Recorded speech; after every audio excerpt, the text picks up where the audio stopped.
Stinker and hooked on the intro. Yes, people. We are back live. We are back live on the Sarcasm City TV YouTube for another Next Up special. The Next Up specials I've been doing all week long is where I sit down one-on-one with content creators who are early on in their journey, find out about the start of their journey, all the way up until the present day, also giving them their flowers as well and finding out about their future goals, and mixed in with all of that, any interesting stories, any content creators they make, and what it's like being in this space and the growth I should add, as a content creator. And the Next Up specials in particular are for the early content creators, so content creators who are a year in, year and a half, 2 years, for example. I did the original specials with all the GOATs and Mount Rushmore candidates, the likes of Troopz and Lewis and Rance and Lee Gunner, etc., etc. Then I did the second wave specials, people, which was the second class. So that included the likes of Dan Potts, Judge Mo, Northside, Months, for example. So big up to everyone who was involved in those specials and who watched. But I've been doing the Next Up specials all week long, people, as well, and I've thoroughly enjoyed them. Had a great one with Sunshine yesterday. You find out a lot, even though I know these people. It's like you find out a hell of a lot, and as you lot do in the chat as well. But make sure you run up the likes and hit the subscribe button. And like I said, it's about giving people their plaudits and their flowers whilst they can still smell them, people. So this content creator right here, let me just say it straight off the bat, funny. You know what I'm saying? Like, and that is very, very tough to do in this space. But he doesn't try to be funny. It's natural. And having met him, I'm like, I understand why you are the way you are, because that's just naturally just him. And the crash out, we've all spoke about this. Someone mentioned it in the chat as well. The crash out to elite. And here the thing is, it's not forced. When man's putting on boxing gloves, he's like, yo, I said, if we can see the goal, I'm putting on the boxing gloves. And I rate that highly. And even outside of the entertainment aspect as well, where I have to give him credit and plaudits is because, one, it's very, very tough in this space supporting a team outside of the Big Six. Let's just call it as it is. So supporting a team, because you're already, your target audience is already much, much, much less. So the fact that not only does he support a team outside the Big Six, and well, I watch his content. I have no interest like that in West Ham.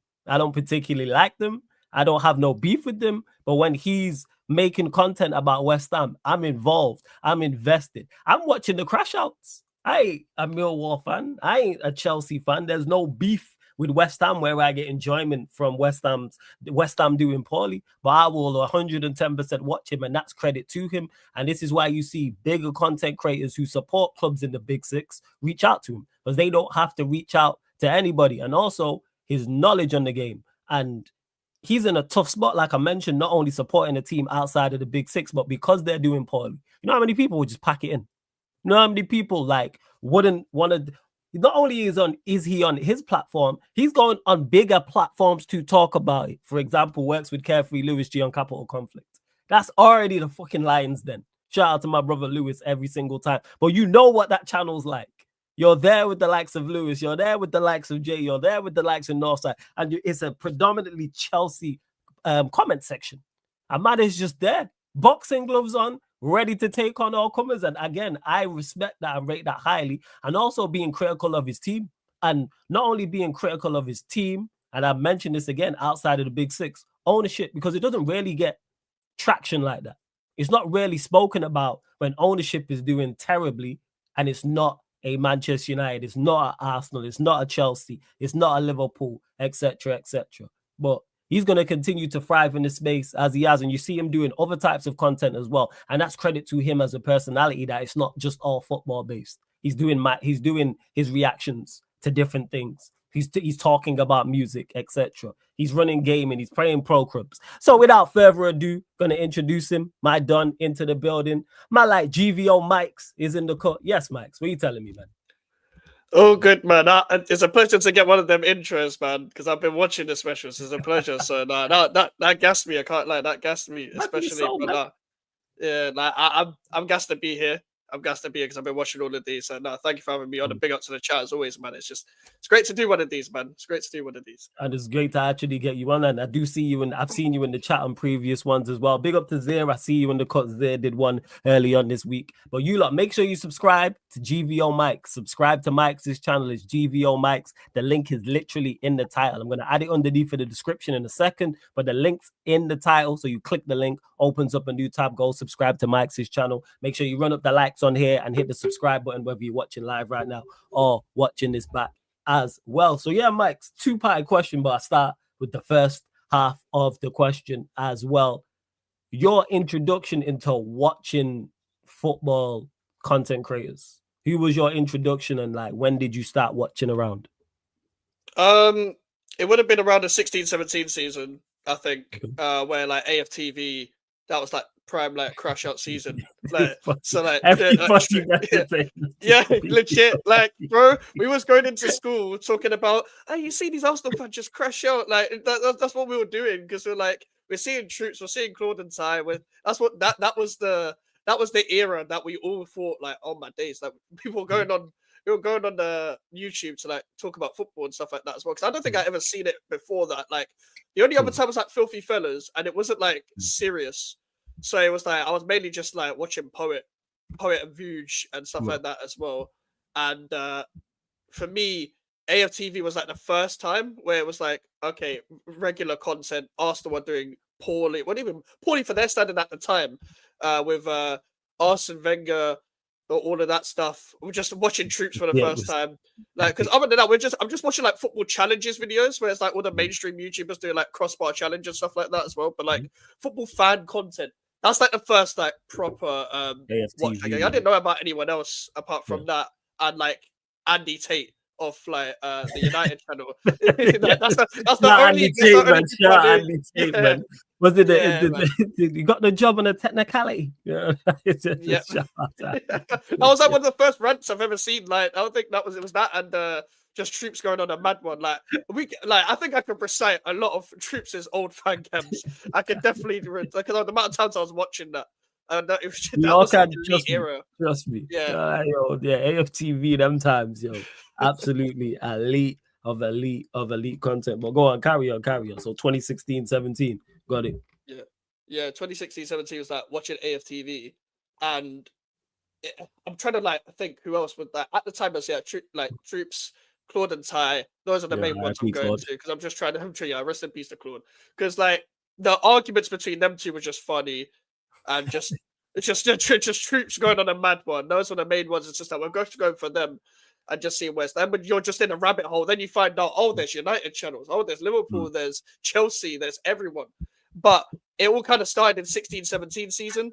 And nobody, like, for us in school, it was like we're mainly watching like mainstream YouTubers that are already popular already. And we're seeing AFTV, and then we're seeing like they're getting 1 million views. Like some of these are getting 1 million views for talking about Arsenal winning or Arsenal losing or whatever. And it's just like, whoa, okay. I didn't know people made this type of content, because I'm literally just watching like gaming at the time. I'm just watching FIFA and GTA and stuff like that. Come back home to watch like the Sidemen or whatever. And then I discover AFTV. I'm like, what on earth? And I'm just like, I was like, I could even thinking then, I'm like 13, 14 years old then. I'm like in year 9 or whatever. And I'm thinking, if I had to talk about West Ham, like back then, I'm just be like, I don't know.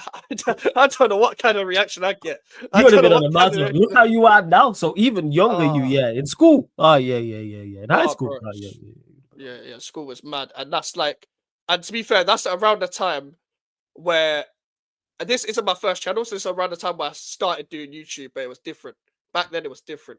So what was your initial channel, and what made you want to start a channel and get involved? So again, it was like we're all Sidemen kids. We're all watching KSI and stuff like that in school. So it's like we all want to play FIFA, GTA, and COD or whatever, and just start gaming. And just gaming. Like I was big into like FIFA, Rocket League mainly, and then onto GTA a bit later. But we were making like really like what you expect from people at that age to make that type of content, where I'm going on PlayStation like with my PS4, I'm loading up Share Factory to edit a bunch of clips and stuff like that as well. And I'm just putting random stuff together. We're just putting random funny moments together with our PlayStation mics, echoes in the background. And sometimes you might hear someone's mum shouting at them, get off the fucking console, like, get off the PlayStation, bro. You're like, what are you doing? You're still on. Or just someone getting a tendency right in the background, and that might make the video. But my original channel was actually the same Google account I have now. But everything. My account got wiped, like everything, like so randomly in like 2019. Which like I'm not accelerating, but like randomly then everything got wiped. My subscriptions, my like videos, my watch laters, my videos I was making at the time, like just the childish videos we were making. It all got wiped. So it was, and we had a bunch of names as well.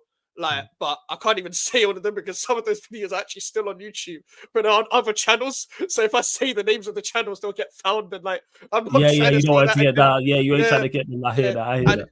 And like, you'll never find it unless I say it out loud. So like, that is in my control whether you guys can see it or not.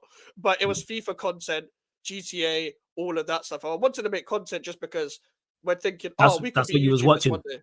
Yeah, that's yeah. what you was watching. Like, okay, man. Yeah, so I started watching around 2014, like YouTubers, because I was only watching YouTube for music videos, and then like 2014 was like, I didn't know people played FIFA and then put it on YouTube because we was already playing FIFA. We didn't know that was a thing, but then you're discovering people like the Sidemen and all that, and then for me, it was just a case of like, we're all like, one day that could be us, get like millions of views for playing GTA or whatever. You're 13, 14, you don't realize how much time it takes to do this type of stuff. You don't really, but yeah, like that was that type of content we were making. That was just outrageous stuff. It was just literally just like us tossing each other on GTA and FIFA, just raging and just taking a piss out of each other as 13, 14-year-olds. So that was like the main thing of like starting YouTube. That was the start. That was like the point of like, okay, we're doing gaming now. We're doing gaming and we're doing other stuff like vlogs and stuff. So you just kids, and you were like, hey, you know what? We watch people like you mentioned, Aftv, Troopz, Sidemen, etc., KSI. You're like, all right, so we're just gonna make this channel, and we just gonna create content, and not realizing as kids, you're not naive. You just don't know. You just don't know any better. So, like you said, echoes and people's mum shouting them in the back, etc., etc. So, how long did that go on for before you decided to make the transition to football content creating and creating the actual channel you're on now? Yeah, so like compared to now, I wasn't like mega serious when it came to YouTube because I was only allowed to go on my console anyway on the weekend. Now, my parents were like, well, my mum was especially was like, you're only allowed 1 hour after school because I'm coming back home after work and you're getting off that TV as soon as because I'm trying to watch my shows and stuff like that. So I can maybe get 2 games of FIFA, maybe 2 games of FIFA, maybe 2 games of career mode or whatever. Like I'm just playing random stuff. And when they're doing YouTube back then, it was basically like mainly the weekend we're recording a few videos, then we'll put it out, and then we'll take time to edit it already.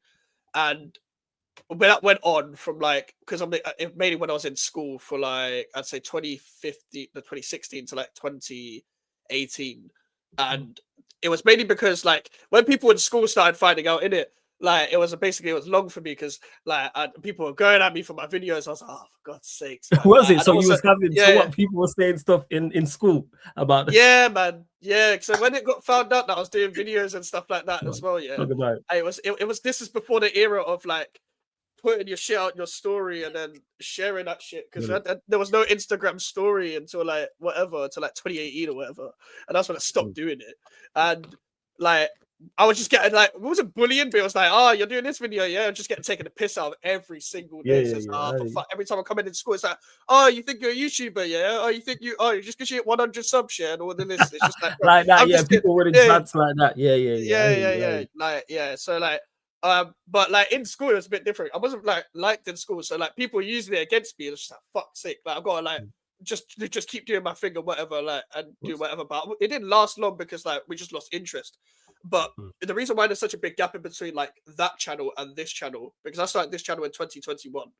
So like it was a big gap. So when did you stop doing the initial channel? So you started your current channel in 2021. When did you stop the gaming channel? Yeah, 2018. I say 2018. Okay. Yeah, because like there was just a lack of interest, and also school was getting more serious. So it's like year 10 and year 11 is like exam season.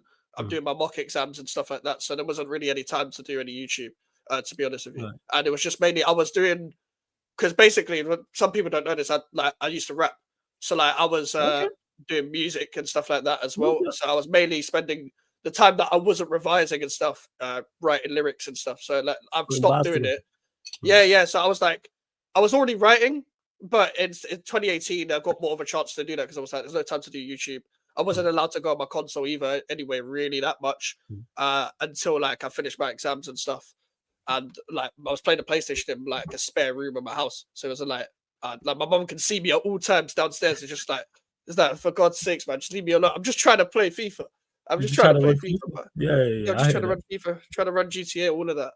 But yeah, I stopped that in like 2018, and I was mainly doing music, and and then I moved to a music college in like 2019. Uh, After my GCSEs, I had a 1 year course, and that got split in half because of COVID. Because obviously it's a 1920 season, and I'm like, oh, for God's, I'm actually enjoying myself in college. I'm around people that are doing music and stuff like that as well. And all of a sudden, Okay. lockdown happened straight away, and I'm just like, oh, for God's sake. So I'm doing everything remotely, and you can't really do most of this stuff remotely because Got you. I'm doing like performances in college and stuff like that, like rap performances and other stuff as well. But mainly the stuff that you want to do online is mainly theory work and like trying to produce and trying to like do assignments and stuff like that. All of that is online, but like you can't even do your rap performances if you're doing it via Google Meets and stuff like that as well. That's not. Like, It's not ideal. I hear that. yeah, it's not ideal as well. Which is funny enough. If people watch my channel, that's how I met Alfie. Alfie, that's on my Okay. channel. That's how I Shout met out to him. Alfie, man. Shout Yeah, out to shout out to Alfie. Alfie every single time. We went Axis Community College, I think, Creative College, Axis Creative College in Shoreditch. I'm from East, he's from Southeast, so it's like it's sort of near, and it was very near me. Just one train, Liverpool Street, quick there to go college and whatever. That's how I met Alfie. I was doing music basically until 2021. I was just tired. I didn't realize I was actually quitting until I just stopped writing. Because I was writing literally every single day. I was writing a ridiculous amount of songs on my notes on my phone. Like, Yeah, was there any single day. aspirations? You've mentioned music, and I know that that's a big thing to you as well because it's still something you're involved in now. So, as you're writing lyrics every day, was there any plan to go further in music, or was you just doing it more from a fun perspective? No, I had the plan to be like, I want to make it because like I was, Got it. because like everyone in like obviously everyone that's a football fan, we want to make it as a footballer first until you realize you can't. Like we're going to the limit until we realize we can't. Like, I've talked about this many times before. That Cannon event of like realizing you're not going to make it as a footballer anymore is like the most heartbreaking shit as a child. For me, it was like my mum was watching some like show, yeah, where it was like the kids that are trying to make it. And it was the same guy that was doing like soccer AM videos and stuff like that as well. It was doing like he was in the Rooney's school, like soccer school videos as well. And my mum was like to me, you know how less of a chance it is to make it as a footballer. It's like 1% or whatever. It's like stuff like that. And I was like, okay. And even I was like 10 years old or 9 years old, 8 years old or whatever, thinking, okay, I'm not gonna do that. And what else do I like? I like music. So I was just writing shit on little notepads when I was like 10 in year 6 and stuff like that as well. I never performed in school. People didn't really know I rapped in school, like in primary school. In secondary school, everyone knew. Everyone knew I was one of the people that rapped. And then again, I'm getting shit for that as well. It's like, oh, for God's sakes, like, Oh, he's a can't do it, rapper, that's did it great. there and all this type of Yeah, stuff. yeah. It's just like there was like 2 of us that are rappers, and they always tried to pin us against each other and stuff like that as well, just because we're the only 2 rappers in our year and stuff like that. But yeah, I was making music. I had like a song that released in like on like SoundCloud like in 2018. And that got, and then we deleted it because it just people kept talking about it in school. It's like, all right, fuck off, man. And I was like releasing like really like bad music on like on my PlayStation mic and stuff like that as well. As everyone's terrible when they start. Trust me, everybody's terrible. Unless you're like completely gifted, everyone is terrible when they start. Trust me. Yeah, honestly, and then when I obviously going to music college, it benefited me because it's like I'm trying to do music, but also there wasn't a course for a rapper. Or there wasn't a course for rapping, so I had to be in like the vocal course with the singers. But I had more license to do what I wanted to do. So me and Alfie both used to do music, and we were both like rappers in the thing. We're the only two rappers because there was another rapper there, but he kept not turning up because he kept going to prison. So that didn't work. Yeah, so there was a guy in our class that turned up halfway through because he just got released and he went straight to college. I was like, oh my days, okay, fair enough. And there was another guy that was singing and rapping there. But we were the main two rappers. We had the more license to do what we wanted to do in the college and stuff like that as well when it came to like performances, because we had to perform twice a week. And basically, it was like you can basically perform what song you want to do. So, like, if it's a song that you made, if it's a cover, whatever. I didn't like doing covers because I'm like, I want to express like what I want to do, not performing another man's song. I'm not unless I have nothing prepared. Like, I'm writing every single day. I'm trying to perform what I want to do and stuff. I had no confidence, but like it was a good experience regardless because we did like a showcase in front of like people's parents and stuff like that as well. In like November, December 2019, roughly as well. So like I'm at this point, I'm trying to set up like my own music studio in my house. Like I'm thinking it's easy. It's not. Just get a microphone and put like we're doing it like the childish way. We're just getting a microphone, and we didn't realize you could actually like make audio sound better if you just put shit over the microphone and stuff like that because you don't have an actual filter. So like we got a fucking when I brought my friends around to make music and stuff, we get a fucking bed sheet, pour it over the mic and the microphone. I love that, man. All the noises. Love like, that. That's the real roots of music is doing that type of stuff, man. Every musician's got a story like that. Man, they put the bed sheet over the microphone. Love that. Love that. Exactly. Love that. Exactly. Yeah, and we're doing that, and I'm having to mix everything myself. I'm just finding beats on YouTube. I'm trying to mix everything like properly, get my headphones on and shit. And to be fair, I got used to it at the end, but by the time I got used to it, it was like I've stopped doing it at this point. So it's like it's around 2021, and that's when I stopped doing music in general. But that's because I was writing like when I released like a project, I was like, now I'm exhausted. I'm exhausted writing all of this stuff because I'm like, I'm in 2021. I've left college at this point because when I tried going back to college after lockdown, I tried to do like an extra 2-year course because my course was only 1 year. So I tried to do the same course by an extra 2 years. And it wasn't the same. So I was like, I'm going to leave. I'm not doing this. And then like I'm in a period of time where it's like we're in the second lockdown. So I can't really go and find a job at this point. So I'm just in my house making music and watching football. But at this point, I've quit music just because randomly I didn't even realize I did until I started doing YouTube. So 2021, I started this YouTube channel. All right. So let's go there. So you stopped writing music as regular. 2021, you started. And I'm guessing in the time that you're still writing music, you're still watching football content creators on YouTube. So you're still watching Aftv, you're still watching it. Is there anyone new who you became a regular watcher of during that time period? So I'd say after the Aftv era, I'm like around like 2019 was when I first started watching Expressions. And that was because he went at Sky Sports and he was talking, and it was the whole like when he was talking about Tottenham having midfield, a hole in the midfield, like Alicia Keys, like no one, and all of that, all of them punchlines there. And I'm thinking, this guy's hilarious. Like, what the hell? So I posted this on my Snapchat. I think I posted on my private story Snapchat days. Don't have Snapchat anymore. That's fucking shitty app, man. Like, it's such a mess of an app. Oh my days. But yeah, I posted on my private story, and my friends are like, "Who is this guy? This guy's hilarious. How is he on Sky Sports? They don't get people this funny on Sky Sports." That's what we're thinking at the time. We just want to watch someone that's a bit more relatable, sort of thing. That's like they talk about football the way we would in like group chats or in school or at work or wherever in college.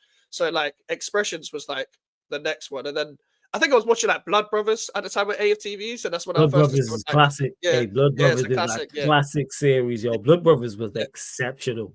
For real. I recently, well, not recently, I watched that I watched that a few months back actually again. Blood Brothers was exceptional. Blood Brothers was. Yeah, so that's when I discovered who Rance was as well. And like obviously Mark Goldbridge was there at the time as well. They were all on the same team. Flex, then he was there as well. So it's like, the prime United Stand days. So I discovered all of them. I wasn't watching on a regular basis, but I started watching Expression because I'm like, I need to know who this guy is after the Sky Sports thing. I'm like, I need to know who this guy is. So even though it was like, he's Tottenham, shit. But it was like, he makes other videos as well. And then I'm just watching his Tottenham stuff. I'm thinking, this guy's just hilarious. I'm just going to keep watching. Just because like, no bias aside, just put my bias aside and just watch. And he's just absolutely entertaining. And to be fair, over the course of the years, we like discovered who like Lewis was, like 100% Chelsea days and stuff like that as well around that time. Yeah, like obviously everyone knows the Watford rant. No, everyone knows the Watford run. Even Delafeu The Watford run is brilliant, yo. Shout yeah, out the Watford run is brilliant. was probably a top 5 rant that we've ever seen. Probably. Brilliant. And the vlog, he's just looking into the camera like, "No, did you fucking took him on? No, did you fucking took him on?" It's just like it's Shout out hilarious. Lewis, man. It's just hilarious, man. Ring up to Lewis. But yeah, that's another person I was watching at the time. I guess like Filthy Fellas as well. Around especially around lockdown, I was watching them properly because I I knew about the old format, but around the time I clicked on it, it wasn't my humor. But then when I was watching it properly, when they were doing the Filthy at 5, it was like I already knew who Margs was, I already knew who Lippy was, I already knew who Poet was. Been watching Poet for time because he wasn't doing just football content, he was doing like Poet's Corner and stuff like that as well. Obviously, Vooch, people like that. So I pretty much knew like half the people, and I've seen Specs' face before. So I'm like, let me just give this a watch. It was in my recommended, so I was just on a roll watching this stuff, and it was just like you're every time like people don't realize this until they watch a bunch of YouTubers. Like you're clicking on it for the football content, but you stay there for the personality because most of these guys are just entertaining. They're just great characters. Like so that's another one. Like Filthy Fellas was a that it didn't even half the times when you're watching Filthy Fellas, it's not about football half the time. So it's like, but you're staying there regardless because it's hilarious. So that's another one that I was watching on regular. So it's like Lewis Expressions, Filthy Fellas, just before I was doing YouTube again. So around 2021, and I remember watching an Expression stream. It was like Liverpool Tottenham, and they had a Liverpool fan, and I was like, I know this guy from somewhere. I was like, he sounds like the Sadio Mane guy. It was him. It was James Redmond. I was like, oh shit, Shout out it James actually is Redmond him. every time, yo. I Shout was out like, James Redmond, man. Real one. Shout out James yeah, Redmond. that was the first Every watch along time. I ever watched. So like Tottenham Liverpool Oh, was it? 2021. Well, yeah, first watch That's the along I first ever watch along watched. you watched. Okay, Yeah. first. So like I knew what it was. I knew people were doing them. But I was like, he really does sound like the fucking Sadio Mane guy. But I was thinking, oh, just because he's Scout, so maybe I'm confusing it. It was Yeah. him. I was looking back It on the was him? video. I was like, Yeah. it actually, because I think they made a reference in the video. I was like, oh, it is him. That's Yeah, that. of We course. see that from Famous young time ago. Sadio Mane. Yeah, like everyone Yeah, knows yeah. about that, man. Sadio Mane. Yeah, it's one of the funniest things. Like we was watching that from time ago. We're obviously not knowing his name because that was the only time we've seen him. And then but when you actually get into the space, you're watching him on a regular basis as well because he's just genuinely entertaining. One of the pioneers as well, in my opinion, as well. Just because around 2021, 100%. there weren't people making content like him at the time as well. Just the way he was, his character and stuff like that. So before I started, like 2021, just before the 21-22 season started, and that's the people I was watching at the time. Okay, so you listed off a lot there. You mentioned Lewis, you mentioned Expressions, you mentioned Filthy Fellas as well. So what was your thought process of, right, all right, I'm going to start my new channel because you had the gaming channel. I'm starting my new channel, football related. Yeah, talk us through that and how that came about. What made you go, all right, this season I'm going to do it? Yeah, so obviously the gaming channel got deleted and I wasn't doing content at the time anyway. It got deleted when I was in college. So it's like I'm not making content at this point. All my videos are public, but like I don't tell anyone I've still got a channel or whatever. I've restarted my account, but my account's just nothing. It's just like it's mics or whatever because it's always been called mics. And then it was a case of like my friends at the time weren't watching football, so I didn't have anyone to talk about football with. I was watching a lot of football in lockdown, but I didn't have anyone to talk about it with apart from my parents who are West Ham fans, which is why I support West Ham. But I'm like, I'm not trying to like talk to my parents all the time about football because first of all, they don't want to hear all of that. And second of all, I already want to be just talking to two people all the time about football. Hey, look, all the people that I'm friends with that like football, I wasn't mega close with. So it's like, I need to just talk about West Ham right now. And we were just qualified for the Europa League in lockdown. So it was like perfect time to start. And I was watching bare people. Like I was watching like people like the Irish guy from HITC Sport as well. That's another one at the time. It's very different, but it's like I remember the reason why I remember that is because I was trying to replicate my first thumbnail like one of his. So I was like just trying to see what's going on, etc. But when I started because I know what to talk about football with, so let me just do a channel. Like how would people react if I started a channel? So I was very nervous to do it and like announce it like on my Instagram with like the following that I had. Like it was just on people that I knew I did music. So I announced I was doing a channel, then people were like get behind it straight away. I was like, okay, let's see what we can do. Let's see what we can do. And I had no other name. My social media handle has always been GVO Mics from 2019. GVO is just good vibes only. but that's because Where it did was that come like from? The Good Vibes Only. I'm yeah. guessing there's some form of story behind that. What is that? Where is the Good Vibes Only? This GVO thing come from with you? What? Go on, talk to us. I can see the smile on your face. So I know it's from somewhere. Yeah, Joe, it is. I forget because I was talking about college and like, how did I not bring GVO up with Mm. the college thing? But like, GVO might just come from basically the reason why I used to just say good vibes only, no matter the outcome, because it was just like I went through a lot in school, like just a lot of like struggles and stuff. But in college, I was like the happiest because it was just like I'm around people that are like-minded because at the time I'm doing Mhm. music and whatever, and I was just going through best like personal setbacks and stuff like that, like and shit that happened in the same week, and I was just like I'm still upbeat. I've never been this upbeat whilst going through shit, but it's because I'm Mm. around the right environment at the time. I'm just going to college and Yeah, doing my thing. 'Cause college didn't feel like work, apart from assignments. It did not feel like work. I'm going there to like chill, like rap, write bars, and then going to eat in between and stuff like that, and just talking and just taking the piss all the time. Like that's all I'm doing, and so I'm in the right environment. So the good vibes only thing comes from basically just be like, no matter what setback I'm going through, I'm still upbeat, sort of thing. That's the mentality of it. Because I'm not a very positive person in general, but that it was the mentality I needed to have. So I yeah, applied it into my music as well. I had a couple music projects that were called like Good Vibes Only, something else as well. So like I would just use it as part of the brand. And because I never had a social media handle as well. So it was like Mike 17 or whatever, or some shit like that. Mike's 1_7 or some bullshit. So I was like, I needed to like have a proper username where it's like people are gonna recognize me. And there's a lot of people called Mikes on the internet. So I put the GVO in front of it. And I just couldn't put good vibe. There's still good vibes only hashtags on my post now. I've been doing that for mm, like 6 years now. yeah. So I've had the same account for like 2018. So it came from college and just going through shit. So like I think I got robbed and like rejected in the same week. And I was like, fuck this, I don't care. I'm still Hey, upbeat. I Like respect that remaining upbeat, yeah. like you said, whilst you're going through things is very, very tough. Very, very Yeah, tough. yeah. So like, I'm just going through dumb shit. It was just like, if I was going through it, where I was in school, if I was in school, yeah, like I was I was going through that shit, it would have been a different mentality. Whereas this now, like I was like, I'm in the right environment. I don't need this to like, I don't need to be down or whatever. I could just go to college and just have fun, and I'm gonna forget about this tomorrow. So I had to make. I was like, that's a mentality I have to maintain. And Yes. to be fair, it was a thing that's like you have to just get through it when you're in the back end of your teen years, like being 16 to 18. Like we're just trying to get to 18, and we're trying to see if we know what we're doing by then, sort of thing. So it's just like for the next 2 years, let me just not even think about the major stuff. Let me just get through it like how life usually is. So that's how GVO the thing came from in the GVO Mike's Love thing. that. I knew that there was GVO was from somewhere. That's why I asked about it. So yeah, so Yeah. you've launched your own channel, put it Mhm. out, gotten good feedback as well. You mentioned a little bit of nerves. How quickly did the nerves disappear once you started? Because actually, let me ask you this: was it live streams at first? Was it recorded videos being uploaded, or was it both? It was just videos at Okay, first. so it was just videos. All right. So what was that like? Was you nervous filming and like, all right, how it's going to be received, or was you fearless with it? How long did it take you to get comfortable recording about West Ham and uploading it to your channel?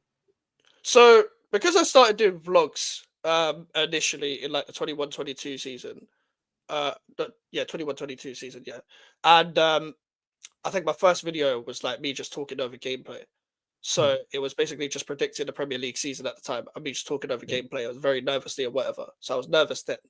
And I was mainly doing it because there was a YouTuber called FNG who used to do similar content, but it was very upbeat, it was very edited, but he used to talk mm, over FIFA content. I was like, let me just record a random FIFA game and then just just talk over it or whatever, and then just be like that's gonna be the brand. Like people aren't gonna people aren't gonna know my face. And then I was like, the next day I'm like, I can literally just vlog the game that I'm going to, etc. yeah, Because like my I had just got my season ticket back really. Like I wasn't going to games really. And then my dad was literally like last minute, do you want to just go get a season ticket this season? I was like, sure. It was like very last minute. So we're like up in the gods, etc. And we're still up in the gods. We still got the same seat. But the first three games, like we weren't even in our seat. So I was just recording. I was sitting next to random yeah, strangers, and I'm just like, I can't. I'm not got the confidence to record like right next to me, and there's just strangers right next to me, just like looking at me, etc. Like I can't do like mm, what like Saeed was doing at the time or whatever.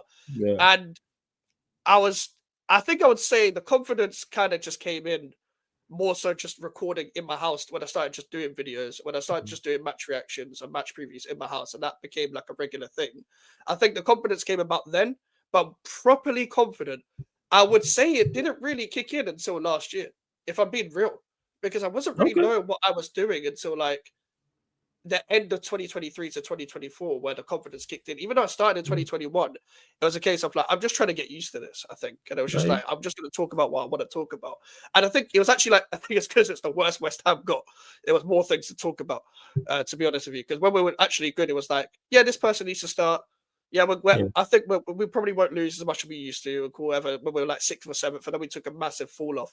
So it's like there was more things to talk about, and I knew how to diverse my channel into different content and stuff. So I think 2023, I'd say, where it's like I started getting a bit confident. But 2021 was like we're just doing videos. We're just doing videos, and it was just mainly vlogs and then match reactions. Yeah, it's mad that you say that, because you wouldn't know that in regards to if you watched your content, even earlier content. So what was it? So was there, because you mentioned there not being the most confident as you're uploading videos, was there a certain response you was looking for from your audience? Did you concentrate on growth? Did you look at it, or was you not fussed? You was like, I'm just putting out content because I want to talk about West Ham. It was a balance of both, because like the first video I did did like normal, did like 40 views, whatever, for like a channel that's just started. And then the first vlog I did actually did 1,000 views. I was like, what? Jeez. I was like, I didn't even reach 100. Yeah, I didn't even reach 100 subs at that point. Like, because I just started. So I'm like, I've just stolen a fucking picture from like an Instagram page from the game or whatever, who beat Leicester 4-1. And I just stole a thing from that, put it on like pic collage, whatever I was using at the time, put some text on it. It was like match vlog. And the match vlogs weren't great. It was just like me filming myself, then I'm just filming like a couple corners of the game, and then I'm feeling like I'm filming myself going back home or whatever. And that was basically the vlog, but it got 1,000 views. I was like, okay, vlogs still do well on YouTube. Like football vlogs still do well, even for channels that are smaller. Okay, that's what we'll do. So now I was just like, I think I was just watching other people's vlogs as well, trying to see how they were going in their direction and stuff like that as well. And for me, it was a case of the more I was uploading, I was understanding of the time. The reason why we're getting low views right now is because we just started and we don't really have like a brand of like a thumbnail. We don't really have a brand of like regular videos that we're doing, because at this point I'm not uploading really regularly. I'm just uploading kind of preview reaction. Yeah, it's just preview reaction. Or if there's big news, I might do a video on it. It wasn't like nowadays, if I'm doing a video now, I'm trying to find something to talk about. I'm trying to find something to talk about for the day. But back then, it was just match preview, match reaction, because that was the main things that I think if you're trying to get started on YouTube and you don't know where to go next, just start doing that. Just start doing videos first. Because live streaming, you're basically talking anyway. But if you're just starting, no one's watching straight away because nobody knows that you've got a channel yet. You've just started. So like, just start doing match reactions and match previews, because those videos do the best. But also, if you put them out as soon as possible as well, there's people on the internet that always want to see your reaction, whether you're winning or losing first, because the game has just ended. So they're trying to see the first video. They're trying to see the first video that comes up. And it doesn't matter who, like, for example, you support Arsenal. It doesn't matter there's bare people that support Arsenal. Like, people are still going to go watch your thing, because when you search up Arsenal, your thing's going to come up. Because YouTube, even when you go on the YouTube search bar, and they'll be like, based on your recommendation, or they have random extra videos of channels you've never watched before. So your video is randomly going to come up. There's videos that come up with no views all the time that will always just pop up in the search bar, because YouTube's just like that. It's just random. So for me, it was just a case of me watching it. I wasn't really watching the views that I was like, man, I just need to carry on. I just need to carry on and just see where we could go from there. It wasn't like mega serious. Really in 2021, I didn't think I could do anything with this back then, to be honest with you. It was just a case of like, I was talking about West Ham. I'm just getting my anger out and getting my thoughts out on why we're good and why we're bad, etc. Legit. So like, it was literally just then of just doing it for fun. So you're just doing it for fun, so you're not really concerned about growth, even though the vlogs are really doing well, and you figured that out, that you do need someone to make thumbnails, you do need a team surrounding you, but you're still just putting out videos, uploading. I'm guessing you're still watching people as well. Yeah. Was there anything early doors or early-ish doors in regards to your channel where you've seen a comment, or whether it was on the actual channel from socials and it was positives and it's like, I'm doing well here, like something's right? Was there any interesting moments like that early on? So in 2021, not really, because we just started, but we were barely getting any comments, apart from like the odd one about like, yeah, I think this about the match or whatever. Okay. I wasn't really getting any regular comments, but funny enough, I literally just started watching like the Big Six, like around the time I started them. So like, I missed the time when they were doing videos in lockdown and streams in lockdown and stuff, but I was just watching them. West Ham Man City was coming up in the Carabao Cup or whatever.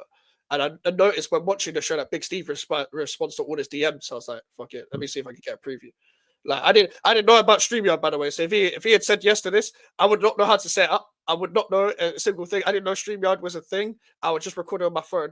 Funny enough, yeah.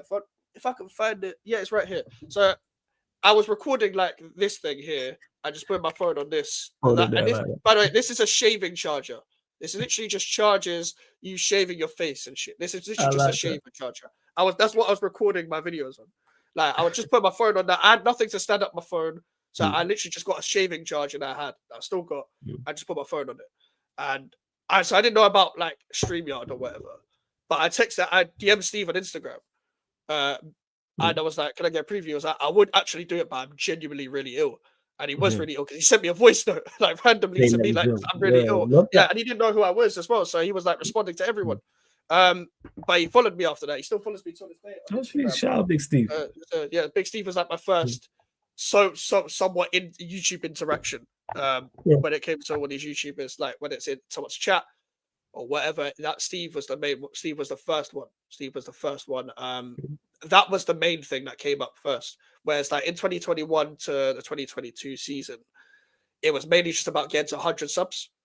I don't remember when I hit 100 subs. I think it was by the end of 2021, where to be fair, that's 4 months in, so I'm quite happy with that at that point. Getting 100 subs then, when you're just starting your channel and you're a West Ham channel, it's very difficult. It's very difficult to grow. So like, I was proud of that. I was just like, 100 subs, let's just kick on, see what we can do from there. Yeah, I love that, for real. So then you've reached out to Big Steve. Did you reach out to, so then from then on, because you've already been like, all right, Big Steve's responded, even though he didn't get him money, he's cool, he follows you. Did you reach out to any other big content? Who were the next content creators you reached out to, or did content creators reach out to you? So I didn't really actually reach out to anyone until I started streaming, which was like years later. So like last year. So like, what was the change to go from uploading videos to then start live streaming? Yeah, so like throughout the seasons, it was a case of I'm still in 2023 doing the exact same thing of recording on a fucking shaving charger and putting my phone on it. And it's just funny to me because I just didn't know. And at this point, I know what StreamYard is, but I'm like, at the start of 2024, I'll start streaming. I was thinking that. I was like, I need to start streaming. Everyone else streams. I'm watching everyone at this point. Like, I'm watching you. I'm watching Rants. I'm watching Lee. I'm watching Bear people. I'm everyone's streaming. So I'm like, maybe I just need to start streaming.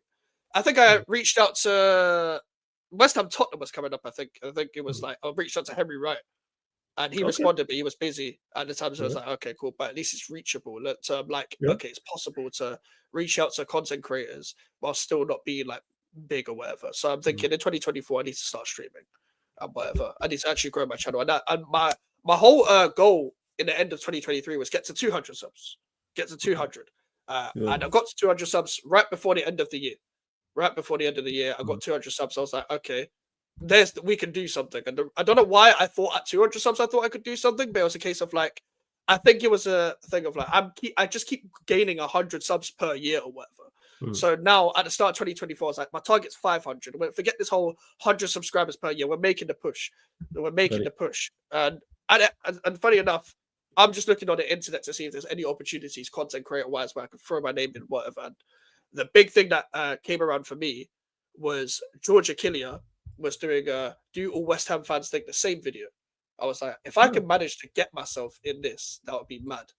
So there was a guy called Jamie Boyce, big up to Jamie. He basically works for West Ham, but he has like he was friends with George Achillia, also West Ham fan and stuff like that.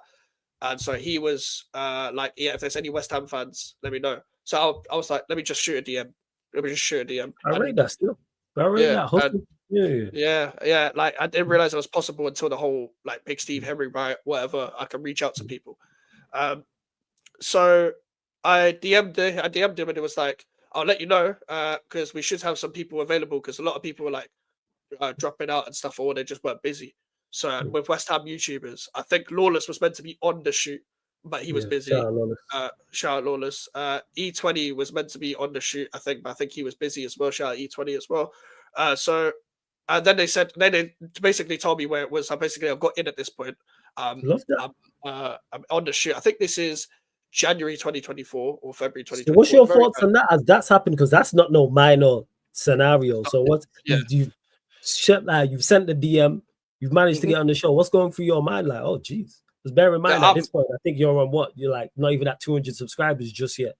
I just reached 200. Yeah, You just just reached reached 200. 200 subscribers. So that's another milestone you've hit. Go on, carry on, carry on. Yeah, so I was nervous because I knew who Georgia Killian was. So like I knew his videos. I knew about the dude because I watched the Chelsea one before. And I think it was I can't remember. There was another one. I can't remember which one it was. I just remember watching the Chelsea one. Lewis was on there and stuff like that as well.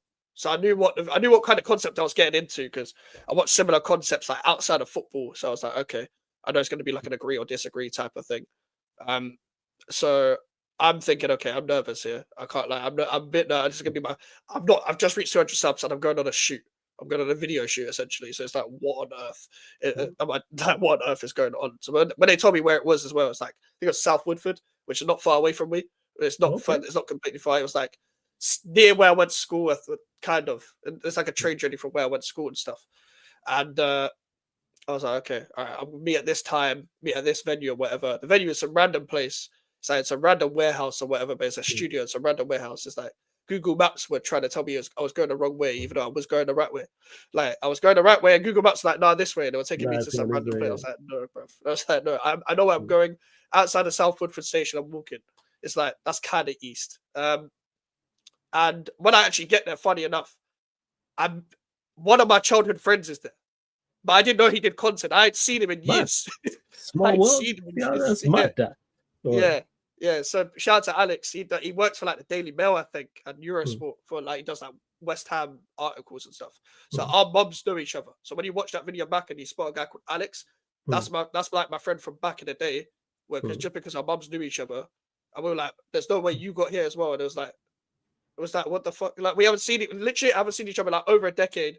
And then the next time we see each other is at this random video shoot where we're both doing content. So it ends up being me, Alex, and Jamie that are the West Ham fans or that do all West Ham fans think the same video. I look. That's where the whole like this picture comes from, where I've got the mad mustache and all of that. Like that is where that picture comes from because I was not taking care of myself properly, bro. Like in terms of like the way my face looked, the way my dress sense was, I was not taking care of myself properly. And people were telling me for time, you can just improve by actually dressing like a normal human.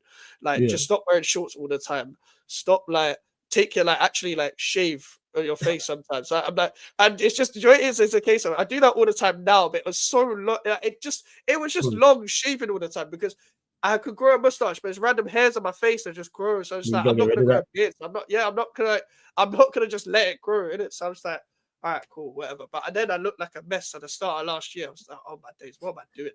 And so when looking at that now, people are like, is that even you? And it's like, what is your mustache doing and stuff like that? I'm like, the mustache is crazy. I can't lie, Max. His mustache is crazy. Yeah, it was crazy. I looked like Borat, bro. I had the Borat trim on my face. I had Borat's mustache.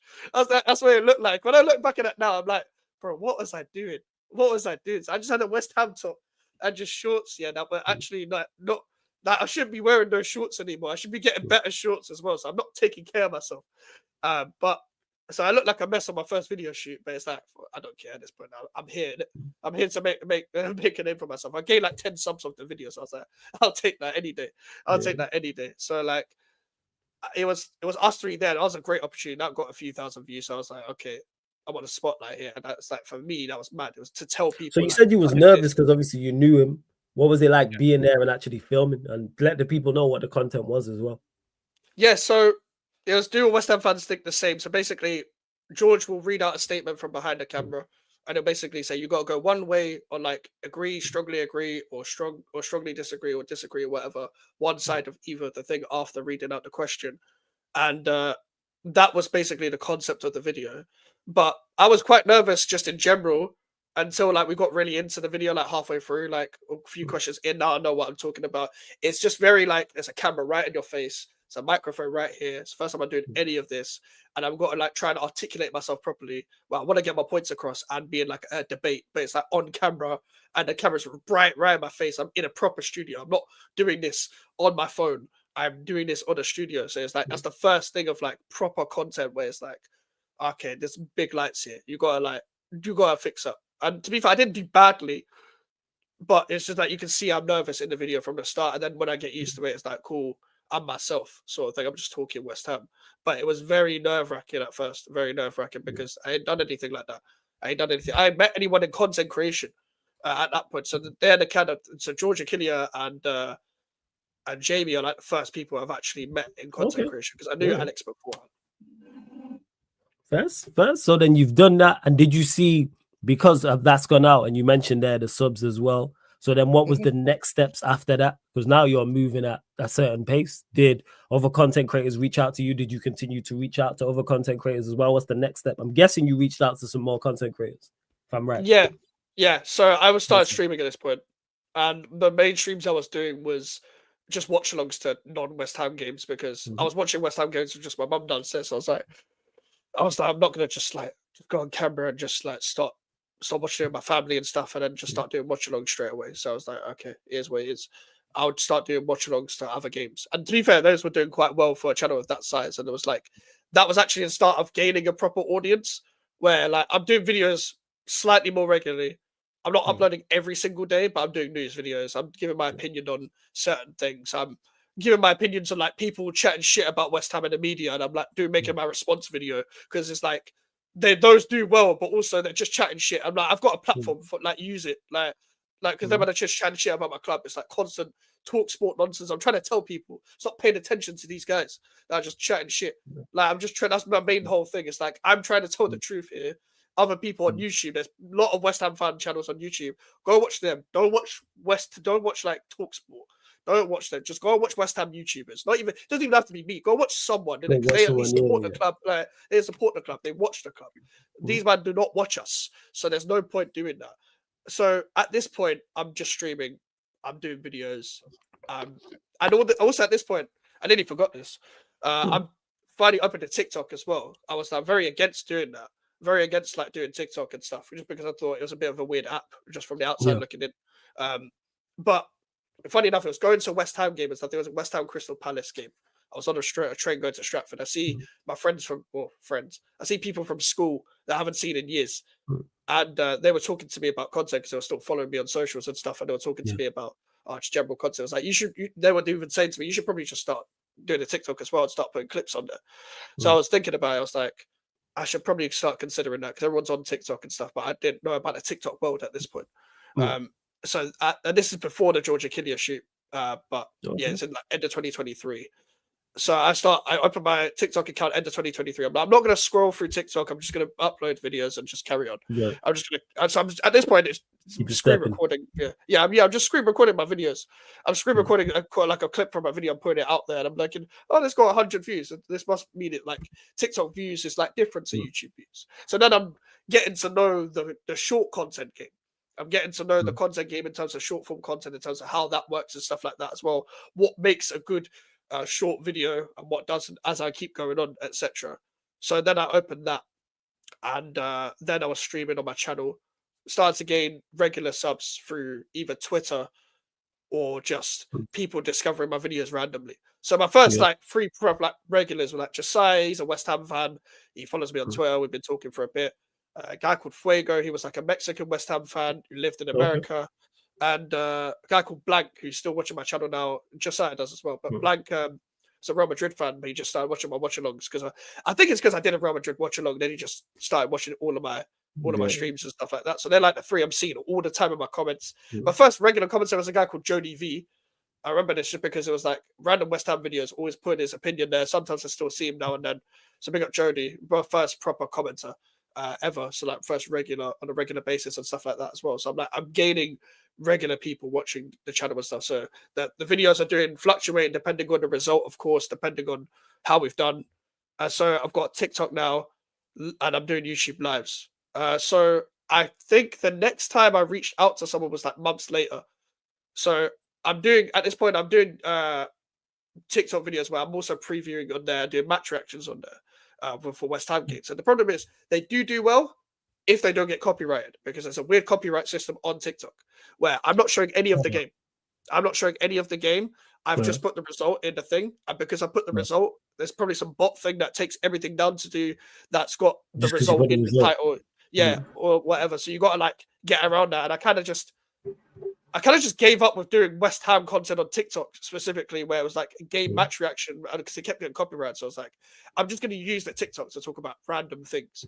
So I'll just try and grow my thing or whatever, and we'll start talking about random football things. If I'm going to talk about a West Ham topic, just don't like make it generalized about the game. Just make it about something that's going on within the fan base or something that's going on at the club at the time or whatever. So that's what I'm doing then. But months later was like the next time I reached out to a content creator, because West Ham faced Chelsea early 2023. I think it was Poch's second game. Okay. And we won 3-1. And I'm watching YouTubers quite regularly at this point because I'm not streaming myself. Yeah. So when Caicedo gave away the penalty, was it that one? Yeah, that game. Yeah, it was that game. It was his debut, and then people started chatting shit and whatever. But like Moyes versus Poch, that is not a game that anyone wants to watch. But like, before you carry on, take a pause for the cause there. Everyone that's locked in, big up. Please make sure go subscribe to Mike's channel, people. Subscribe to Mike's channel. Any good questions, I'll start. Don't worry about that, people. Of course, if you super chat, I'll get straight to it. But subscribe to Mike's channel, GVO Mike's. The link is in the title. Click the link in the title right now. Go subscribe. It's at the top. It's at the top underneath in the description, and it's also, you can just go to the YouTube search bar and type in GVO Mike's, people. Go subscribe, run up the numbers, and you'll find all the socials free there. Go on, carry on. So West Ham versus Chelsea, you reached out to. Go on. Yeah, so like West Ham Chelsea was happening, and I was like, okay, we won the game. I was at the game, cool. I'll go back and watch like Chelsea channels because I'm trying to see the crash out. I'm trying to see, because I love West Ham, I love beating Chelsea, or whatever. I'm just trying to see the crash. So I'll go on Lewis's channel. I just see what he's saying. Like, you got the big panel one as usual, and I'm watching mainly all of these guys for the first time, like properly. I only really knew who Goody was. Who was on there, and that was it. So yeah, shout out to Goody. And then that's when I first like started listening to everyone. And Jimmy went on a big rant about Mudryk, and it was the funniest rant of like one of the funniest rants I heard in years. He was saying some outrageous stuff. I was like, oh my god, this is hilarious. I can't believe he just said that about Mudryk. So then I'm like, who is this guy? Like, let me go and follow him. Whatever. He followed me back straight away on Twitter, and it was just like, oh, that's mad. So I was like, when West Ham Chelsea comes across next, I'll shout him for a preview, like for next time. I had that in mind already because I didn't have any connections. I think content creators followed me, but it was like random. So I was like, I didn't know whether they knew me or whatever, or whether it's just because on Twitter people just follow people randomly. So West Ham Chelsea comes about again. I can't remember when it was, but it was when they beat us like 5-0 or something ridiculous. And he might not have been the first one, but in my head it was the first one because Jimmy was the first one to actually like put me on. I'd say like properly. So when I reached out to Jimmy, he agreed to go on the channel. So like one of the first ever previews, Steve was the first content creator to go on my channel. I'll talk about that just after. Shout out Steve, man, every time. Yeah, because the Newcastle game was before the Chelsea game. Now that I remember it. But Jimmy agreed to go on the channel, and he gave me the time of day. I still only had like 200 something subs and whatever as well. Jimmy plays a big part in the next part of the story as well. But like, Steve was the first content creator on my channel. So the only other people that were on my channel paid at this point was Alfie before he started doing YouTube in like February of last year, and my friend Jay, who not the Jay of Tottenham, but like Jay from like one of my schools I went to. He's an Arsenal fan, so I was just like, it was actually his idea. Was like, I would love to do like a Premier League predictions video on your channel, and I was like, yeah, let's do that. And he came around my house, and because you're local to me, and we're like, we'll just film that. And he was the first person that was actually on my channel. But first YouTuber was Steve, because this is where the full circle moment comes in. So I was watching these specials. It was the OGs. It was all the guys. Oh, the originals, the ones with Troopz and Lewis and stuff like that. Okay. Yeah. So I can't remember what episode it was, but I was actually thinking just before you did it, that was like, someone needs to interview the YouTubers that we watch and get their stories. I was genuinely thinking about that. And then it was like a month later, I saw these. I was like, is this what I think it is? When I looked at the title, I was like, if it is, I'm looking forward to it. So I was watching I watched all of them, and I think I quote tweeted one of them and just been like, yeah, these are sick. And then Steve followed me randomly after that. I think he retweeted my tweet and then just followed me. So I was like, West Ham Newcastle's coming up. So let me see if Steve's about. Because I've seen Steve before. I knew who Steve was because I saw him on League Gunner's channel, and Sava and Henry Wright. They used to do a few streams together. So that's how I knew who Steve was. I was like, let me reach out to him. Let's see if he was about whatever. Yeah. And Steve's like, I'm still like, I'm looking up to everyone at this point because I'm like, I've got lower subs than everyone, so I need to start like actually put my foot in whatever and start like getting to know people. And Steve agreed to go on the channel, so he did a preview with me. Newcastle beat us 4-3. Calvin Phillips disaster class. David Moyes disaster class. We were 3-1 up and we lost 4-3. And people asked why was I complaining under Moyes. Well, there you go. But Calvin Phillips had a disaster class. Me and Steve had that DMing each other during the game as well. So when they're losing 3-1, Steve's like, I told you we'd lose. And like when he goes 4-3 up, I'm like, I told you, big man. I told you, we're shit. We're worse than you. We're in the same part of the table, but we're just like we're not doing well or whatever. So we're just DMing going back and forth. And he was like to me, because I'm on my watch along. If you got like 20 minutes or whatever, do you want to just jump on? Like, I'll send you the link and we'll just give your thoughts on the game. At this point, this is like my first time I've ever been asked to go on someone's channel ever. So this is like, okay, cool. Like, okay. Yes, via StreamYard especially. What was that like when Steve said to you, do you want to join? Like, what was your thoughts on that? It was nervy because it was like, I've never been on someone's stream before. So it's like, I don't know how to articulate it. I was like, I'm going to articulate myself the same way I do every other time. I just filmed my match reaction. So let me just go jump on Steve's thing. And we were just laughing for like 5 minutes because we're like, what on earth was that game first? And then we just started talking just like about the game. I'm like trying to go around my house trying to find a place to fucking film as well because I'm like, I've got on my phone at this point. I'm like, I didn't realize I didn't have time to join from my Mac. I was like, let me join as soon as possible and not take long for my Mac to turn on or whatever. So I jump on Steve channel and then we're just like laughing in the background. We're just like, we just get that. That's how I like first properly connected with an actual YouTuber. Steve was the first person I properly like got along with and started talking to, etc. So that they actually ended up going really well. But like my thoughts beforehand was like, it's nervy because I'm going on someone's channel. It's like it didn't matter about the size of the channel for me because it's like I'm on 200 subs. So any channel to me, you're gonna have less than me. It's still nervy for me because I've not got an experience. I've not got the experience. I'm very inexperienced at jumping on streams and stuff. I was just doing my own. I wasn't doing live match reactions at this point. So I was just doing it by pre-recorded. So going on that was nervy, but I got used to it. So that's when I started collaborating with YouTubers now. So I know Steve and I got Jimmy on Twitter and shouted him as well. Yeah. So you're making movements there. So Steve's reached out to you. You've reached out to Jimmy for the following Chelsea West Ham game as well. So then from then on, and your content's continuing to grow. You're still watching. Who was the next person either you reached out to or who reached out to you that's significant in your journey? So the next full circle moment was actually reaching out to Big Steve all these years later for West Ham Man City because it was like that was the last game of the season. At this point, every time we're facing someone, I'm reaching out to every YouTuber possible that I can and seeing if I just get a response. So when it's email, or if I see an email in their bio, I'll email them. If I see their DMs are open, I'll DM them. I'm just trying because I'm like, I've been doing this solo for so long. Let me just try my best to see if I can get people on. Like, I didn't. Like, and if they didn't reach out, I'd probably still be doing solo content. So that's the funny part. Yeah. Like, I don't know what I'd be doing then, but I would then. So I reached out to LB as well. LB and LB agreed to join. He only had like 30 minutes, but I did 2 live previews in the same day on a Friday, just before the last game of the season of the 23-24 season, talking about West Ham and Man City. And Steve and LB class, they like giving me the time of day at that point, but I've not even reached 500 subs. I'm on 200 or something. I think I might have reached 300 by then, around the end of May or whatever. But giving me the time of day after not knowing who I was. LB didn't know who I was until I DM'd him on Twitter. Steve obviously just had me on Instagram for time. I didn't know if he still would be down or whatever all these years later. So like 2.5 years later of us following each other, like cool, whatever. Like he gave me the time of day. So I did them 2 in the same day.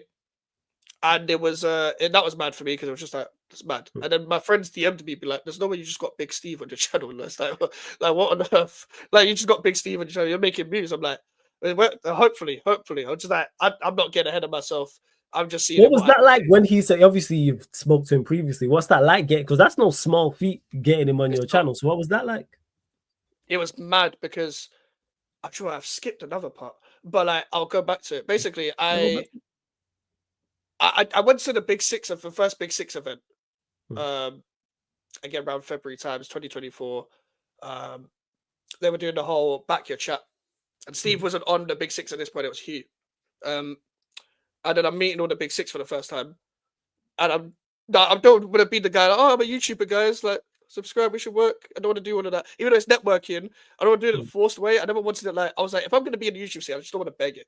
I just wanted to, if it's going to happen, it's going to be natural and whatever. I'm just trying to make myself known. It's like, but when it did come up, like meeting Saeed for the first. Saeed has his own cult fan base in the Big Six thing anyway, so everyone is surrounding Saeed. This man is a fucking celebrity, like even in there, bro.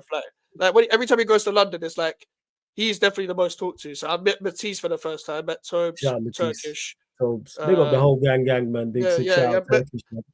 They were all there, so I met them all at the time. And Troopz was nice to me. He subscribed to my channel after that. After that as well, Turkish then like kept note of who I was and followed me on Twitter.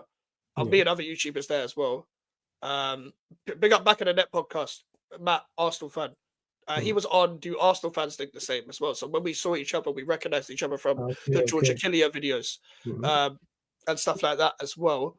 So that was mad because it was just like we're just networking and stuff like that. We'll keep in touch with like West Ham, Arsenal, or whatever.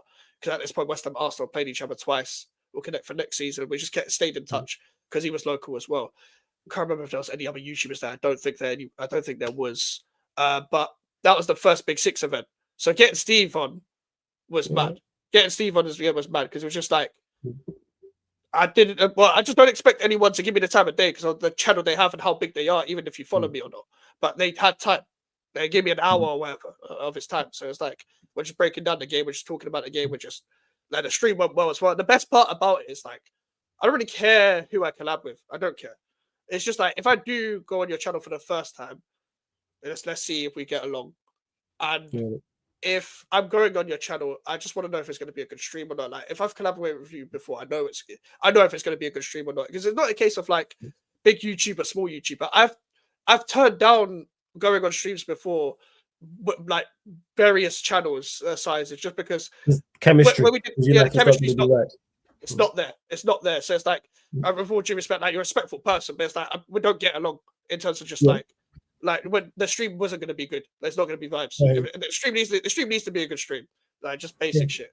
But so I was happy that just people gave me the time of day at the time. So Jimmy's giving me the time of day at this time. Steve, Big Steve as well. LB. So that's like 4 people on my channel. I'm like, okay, we're actually starting to get guests now. So it's like, okay, let's see if we can connect and stuff. And the next thing was like the season's gone at this point. The season's ended because West Ham Man City was the last game of the season. I then get a random notification on my phone. Jimmy's added me to a group chat. Like I think like the Jimmy Smith TV panel. I'm like, huh?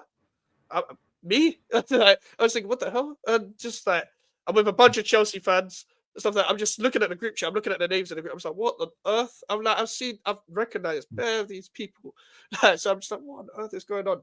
So Jimmy puts me in the group chat, and that's why I say he's the first like to properly put me on, because like I would still be trying to reach out to bare YouTubers with like no midway connection if it wasn't for Jimmy.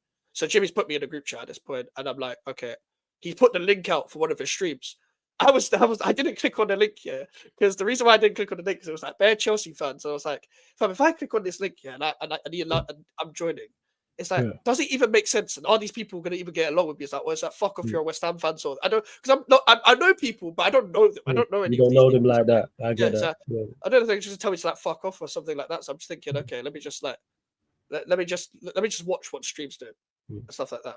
And the stream did well. For him, but it was like I didn't go on, so I was like, okay, next time I'll go on. This is Euro season. This is a Copa America season, like last summer. So I then I'm just like talking to people in the group. Joey, big up Joey from Lewis's channel, Wob Sports. He started his channel at the time, and he was doing Copa America streams. So I was just retweeting his stuff because I was like, I'll share everyone's stuff. I don't care. Like, it's just where I am.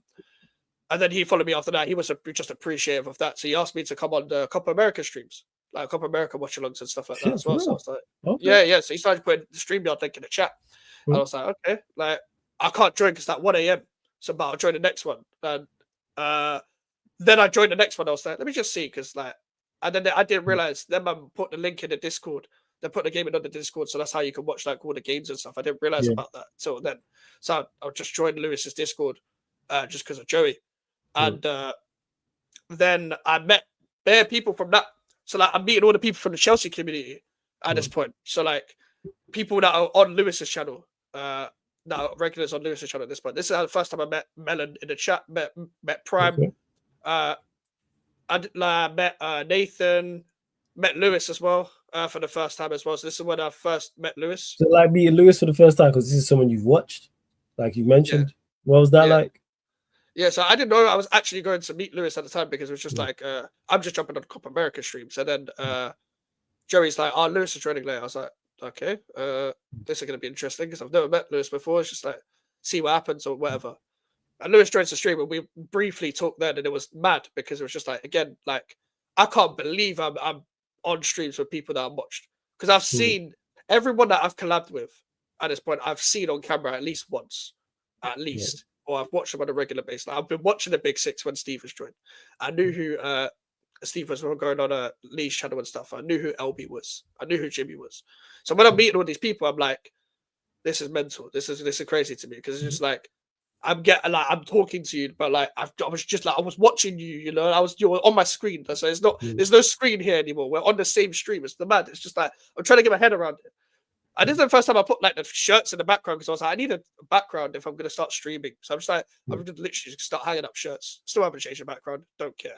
But it's become part of the brand now. So it's like, you might as well just have it there. So that's why I started putting shirts up and stuff. And Lewis was making a joke about, oh no, the shirts in the background is fun. It's just a shame it's not Chelsea shirts. It's just that's the joke. That sounds like him. Yeah, so it's like, for fuck's sake. Okay, fair enough. And then Lewis follows me after that, I think. So that was bad as well. So I was looking at my phone. I was like, okay, fucking hell, fair enough.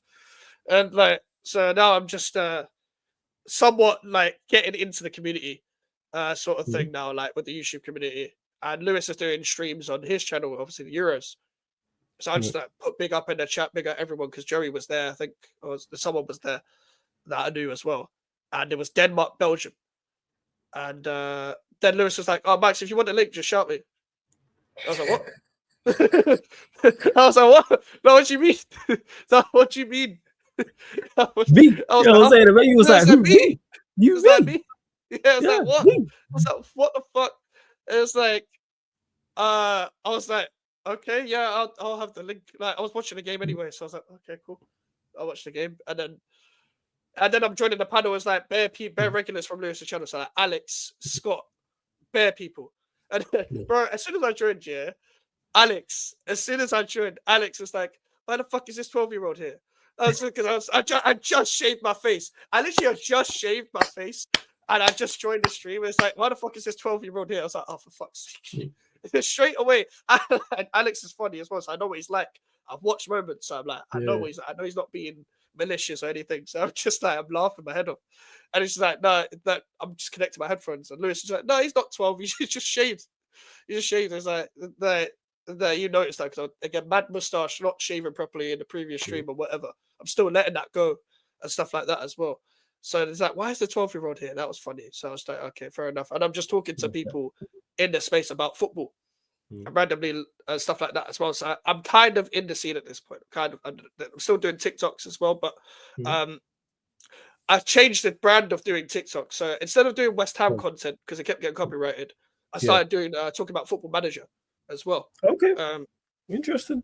Yeah, because I was I'm playing Football Manager a lot. I play Football Manager a lot now. I've been playing for a few years, so I'm like, okay, let me just make content, because I think I just saw other people on TikTok doing it.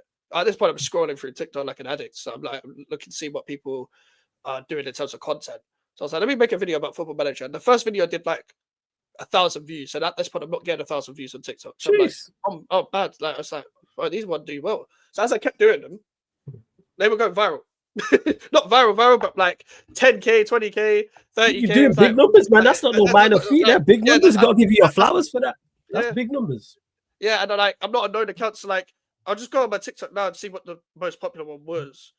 This was last year. So the first TikTok that took off for me was actually after the Europa League final at the time, Leverkusen at Atalanta.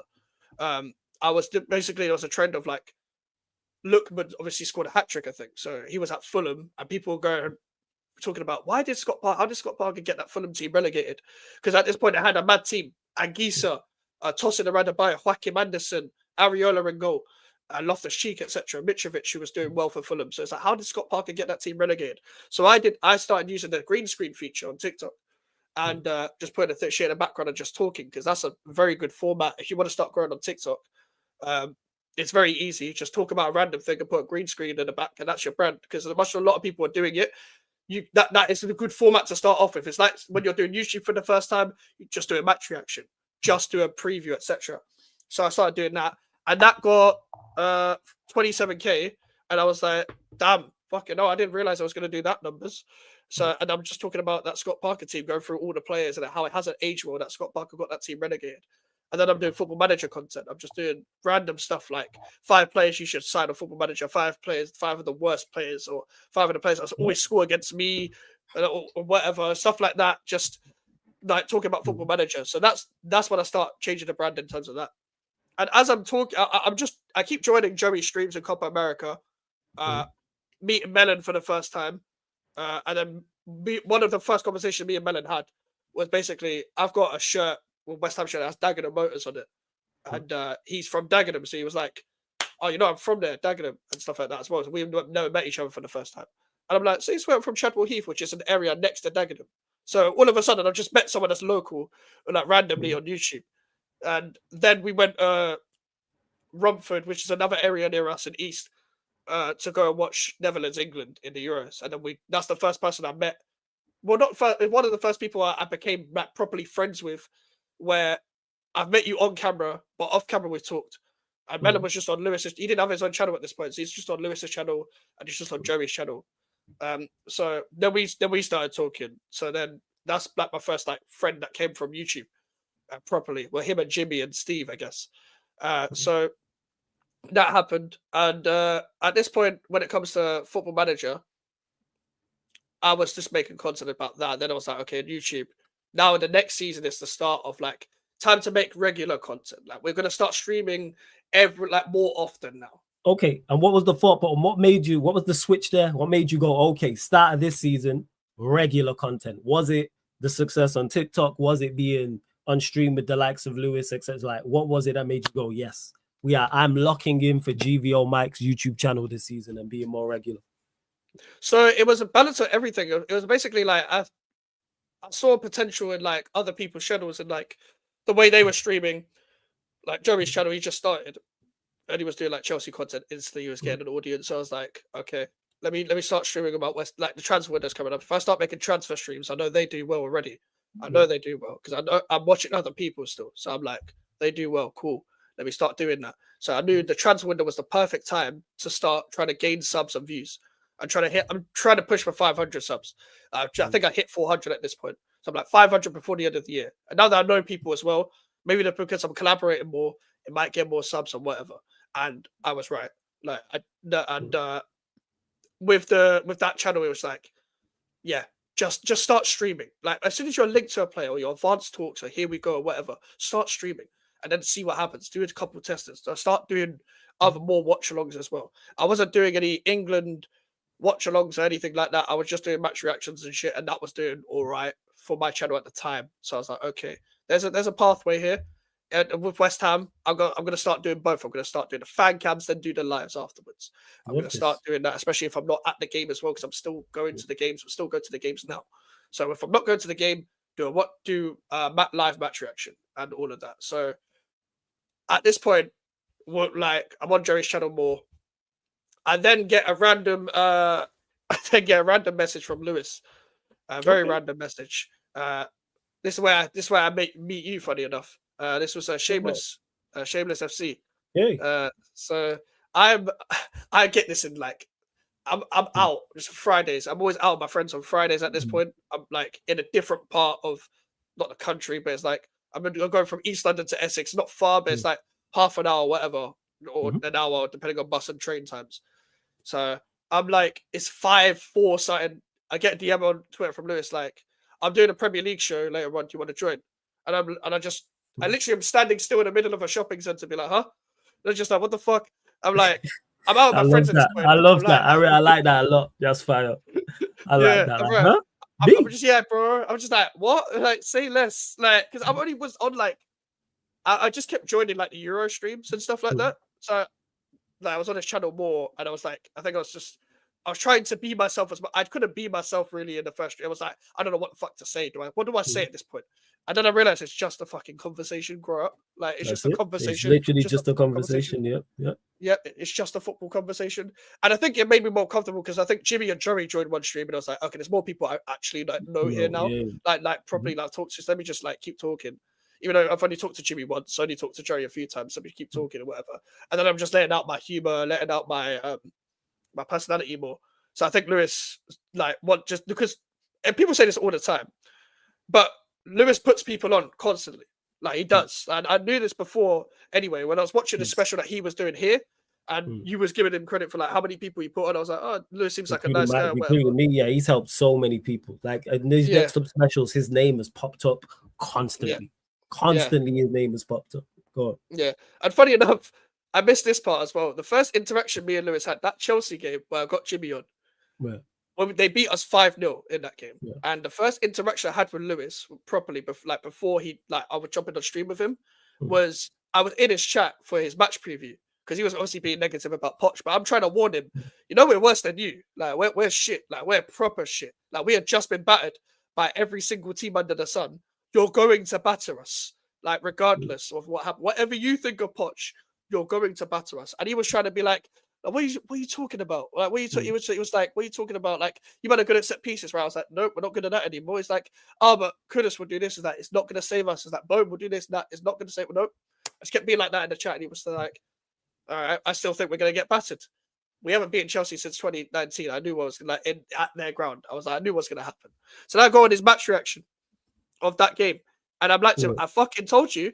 I told you, and he puts me up in the chair. He's like, "Yeah, Mike, you're right, fair enough." And even Steve was laughing. Steve was on that stream. He was just laughing because he obviously knew me at the time, and he was the only one that knew me. So that was actually my first interaction. I think he remembered me from then when he jumped on stream, which he always says. So like, which we've talked about before briefly, and I think he remembered me from that. He always remembers that interaction. So I think that's what led it on. But like, going on Shameless, I was like, well, look at the Premier League show. I was like, is this what I think? So I got my YouTube subscriptions. I was like, is this the show I'm thinking of? Because I've seen Shameless before. So I'm like, hold on. I was like, on my days, it's Shameless. He's asked me to be on there. Like, what the fuck? Like, I've watched the show before. I've watched the show plenty of times before. I was watching it prime times where like it was just every time was just a 16 out of 10 joke when Ryan was there. It was just like every single ep, every single time. That carried on for time. Like, and so I was like, okay, yeah, cool. I'm still in the shopping center at this point. I'm 45 minutes to an hour away from my house. The stream's at 8. It's 5. It's like 5:15, whatever. I'm like to my friends, yeah, because they're not watching football YouTube. They don't watch football at that time. Like, bro, I'm like, I can't lie, I gotta go. So I'm trying to dress it up like I'm going on Sky Sports. Like that's how I'm trying to dress it up to my friends, just so they like understand. Like, it's a big deal, though. It is like you said, to show you like what is it the show I think it is that you to the point you go and check. Well, yeah, go on, carry on. Yeah, I was like, I had to check. I was like, I couldn't believe I got a message, let alone like I had to check. Like, I couldn't believe I got a message. I was like, okay, I'll do that. That no problem. I will be there. I would be there, and I would just put, I need to run to the train station, like people.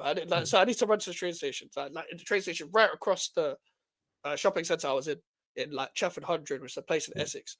I'm in Lakeside at this point. So I'm just trying to run for the train. And I'm going to Barking and going to my house, which like Barking is like, it's local, but it's not local. It's like I can't walk to my house from Barking. I have to get a bus. I have to get a bus. That's it's long. Barking train station is one of the worst train stations ever. It's just like trying to get out. Legit, it's like someone's always protesting there. It's like it's a constant protest there. That's what it feels like. There's too many people there, and there's too many people arguing. So I'm just trying to get out, get the bus home, I'm rushing my food at this point. It's like an hour in. I'm like nervous, but I'm eating my food. So I was like, I'm like, what is going on? What on earth is going on? Let me just eat and then just we'll see what happens in it. I'm joining the thing and I'm just like, just talking to Lewis just before the stream. And then I meet you. Then I meet, I think who else joined? I think it was Ryan and Jan joined that stream. It was just us five. And it was on that specific stream. It was just us five. So I'm like meeting everyone for the first time. I'm like, holy shit, what the fuck?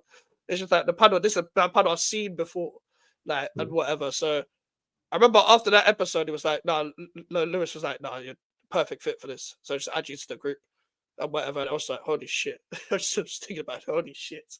Like I'm in now. I feel like I'm in the scene. Now I feel like I'm like properly in here now. I'm in the space. Like I feel like I'm properly here. So I'm just like, okay, this is mad. I'm gonna be on a regular show. This is the first, it's my first regular show ever. I wasn't even doing regular shows on my channel at this point. Like I was like, oh my god, okay. But so that was like the next big one because that was like June, summer trans window. I'm just saying the random shit I'll always say about West Ham. I'm cussing the place, I always cuss, saying that we're doing the trans window, we're doing this and we're doing that. This will be active in the trans window as well. Sign bare players. When people are trying to tip us for top 4 and shit like that, it's ridiculous. And we all know how that ended in the end. We all know how that happened in the end. Look what happened last season. The only reason why we didn't get relegated was because you man at Tottenham was shit, but also them man that got relegated were dog shit. Yeah, exactly. So bad. Like it was genuinely one of the worst seasons I've witnessed when we just stayed up. But so at that point, I'm trying to get 500 subs. I'm getting closer. I'm streaming regularly summer transfer window. I'm not doing any shows. I'm just doing transfer window streams. That's all I'm doing. I mentioned Alfie earlier, and we're talking. We're still talking at this point because me and Alfie were friends in college anyway, but we just didn't speak for a couple of years. Not even because we fell out, just because things happen. And and then we reconnected like late 2023, and that's how he came on my channel. So when I was like, I need to shout Alfie to do like a preview for the season. I was like, fuck it, I couldn't think of anyone better, to be honest. It's just I've been friends with Alfie, so you're not really gonna get a better chemistry than me and Alfie in terms of like from my perspective, I'm not gonna have a better chemistry with anyone else but Alfie because I've known him for longer than anyone else that I've known. Like through, I didn't meet Alfie through YouTube. I met Alfie in real life, and then like tried to get him onto YouTube and stuff. So I shout him for that, and then we're just like, should we just do this regularly every Monday? Because we did it on a Monday. It was like just before the season started. So let's just do this regularly every Monday. So we're like, fuck it. And then he came up with a GVO show name. So we're just like, this is a GVO show. We'll just name it like that. And then that was the first regular show I did. And the first game of the season, we lost to Aston Villa at home. Lopetegui's first game, the terrorist himself. I come back home, I set up the stream. I'm like, okay, this is going to be my first live match reaction. First live match reaction after a game. I'm going to go in because I'm pissed off. I was pissed off. The first game of the season, we just lost to Aston Villa at home. We ain't lost to Villa at home like before then since like 2013 or some bullshit. So it's like, okay, I'm already pissed off. First game of the season. And then I hit 500 subs on that stream. So live on the stream, I hit 500 subs. So I was like, I've hit my end goal in August. That's the one I was thinking about. I hit my end goal like of the end of the year goal in August. I was thinking if I didn't have the connections I did, I think I would have hit only like 500 subs at the end of the year, where it would have been because I was progressing already. But the fucking collaborations obviously help because you get new audiences. As simple as that. And it doesn't matter what size of the YouTuber even is when you're just starting off to put your foot in the scene. Because if you've got if you're collaborating with someone of similar size at that point and they've still got a stable audience, people like 5 people go over subscribe. I'll take 2. I'll take 2 subscribers now from any stream. I don't care. Everything makes sense. Like if I find £5 on the floor, I'm not gonna leave it. Like you know what I mean? Like I'm not gonna leave it, am I? I don't need that because it's not 10 quid. Like what do you mean? Pick up the £5, put that in your pocket.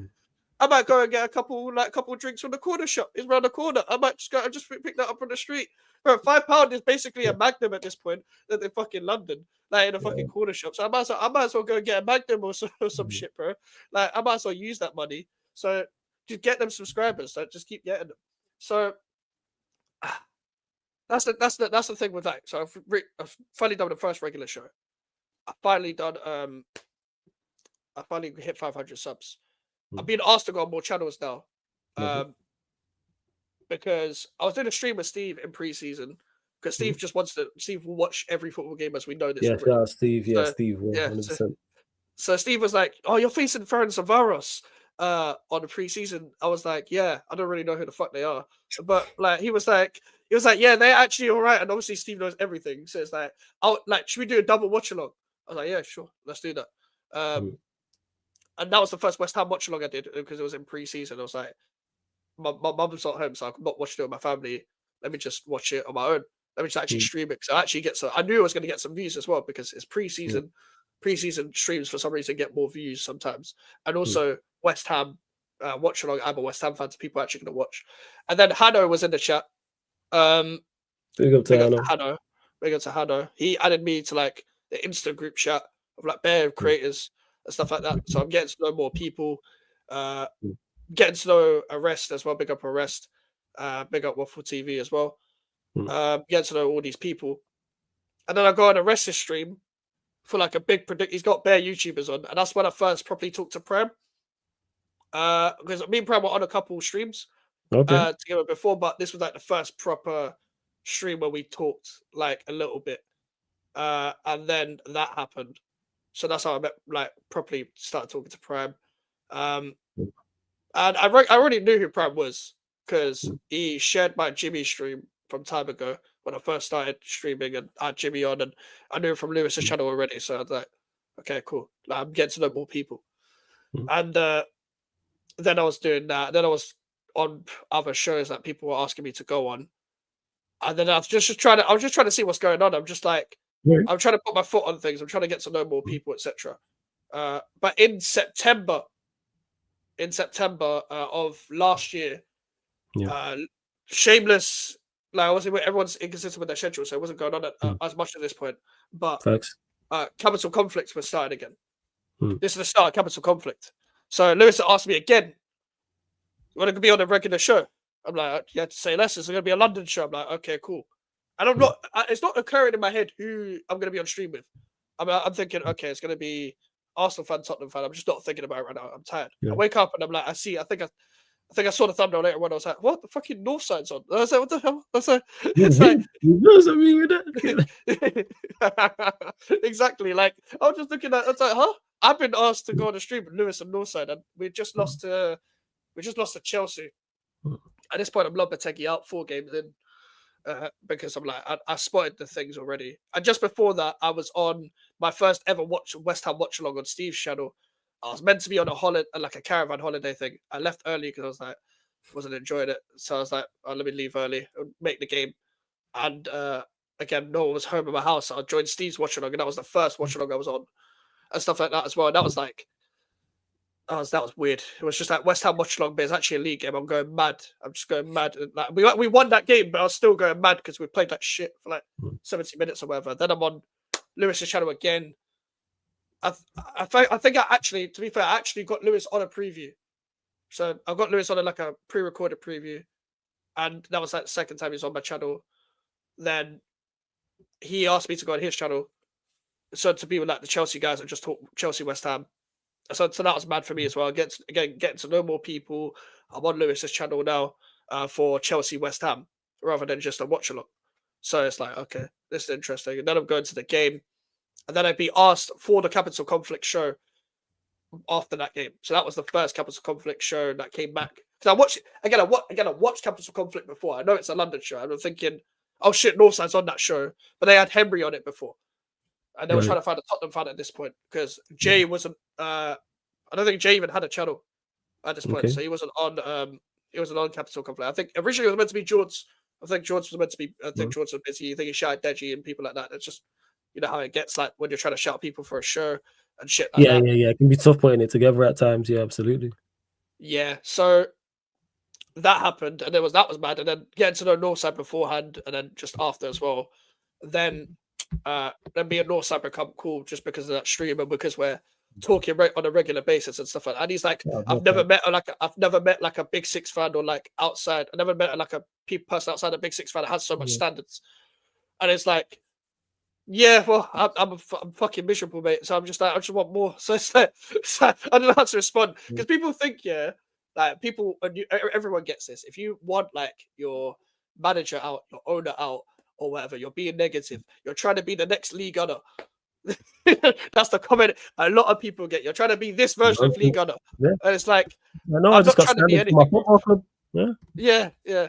Like big up to Lee, yeah, but he didn't invent wanting your manager out. Like, you know what I mean? Like big up Yeah. to Lee, but Yeah, I'm gonna every he didn't time, but like, man, it's just like, having standards. That's people yeah, on stupidness. That's what that yeah, is. I've never heard nah, so much nonsense in my life. yeah, exactly. How many After, positive YouTubers do you need to watch, like, to be like not familiar with this, etc. as well? So it's like that was my whole thing with that. Um, yeah. and then meeting, me and Northside was cool, and then being a regular show with him, we got to know each other more. And then I went on his channel, just because it was like he had the link open, so I was like, "Fuck it, let me just click on." I think this was actually after West Ham played as well, so it was like, Okay. "Fuck yeah," it was relevant. I wasn't just going to jump over the sake of it. I'm not really a fan of jumping on a big panel all the time. If I'm being Just for the so sake honest, of it. yeah. Yeah. And also, I'm not really like one of them characters that's going to like make my voice heard all the time when it comes to the panel. I would jump on depending on who it is, Yeah, sort that of makes thing. sense. Like, I don't really care about being on big panel shows because I'm not going to say much, so you're not going to want me on for like the next time. Because you'll think, oh, why is he not talking? Which Right. is why I haven't been on like big channels or whatever, because I've been on them before. And then like other big channels, I've been on big channels, but like other big channels when they have like bare people on, because like I barely get to speak because like what, like Yeah. why would I? There's so many And people. Yeah. yeah, Yeah. so many people. So yeah, that was good as well. That's my first time I was on stream with Lee as well. So like Lee joined that stream and it was like, okay, cool, whatever. Which is, I What's it think we're like actually being on going the back. stream with him? What's it like being on the stream with him? It was mad. Every time I'm still trying to get used to meeting all these YouTubers that I've been watching on Yeah. my own screen for time. So it's like, okay, this is weird. But I got used to it because we ended up going back and forth about David Boyes and stuff like that as well. So we ended up just arguing for a little bit. But it was like a civil argument. It was a good debate. It wasn't Yeah. one where you just like have to shout over each other all the time. So like I'm more just respecting the fact that he was willing to just have a civil argument rather than just start shouting over everyone Yeah, all that's the time. good for So you in a like, nutshell. yeah. So me and him was good. And I've met, yeah, just keep meeting better different people as time goes on.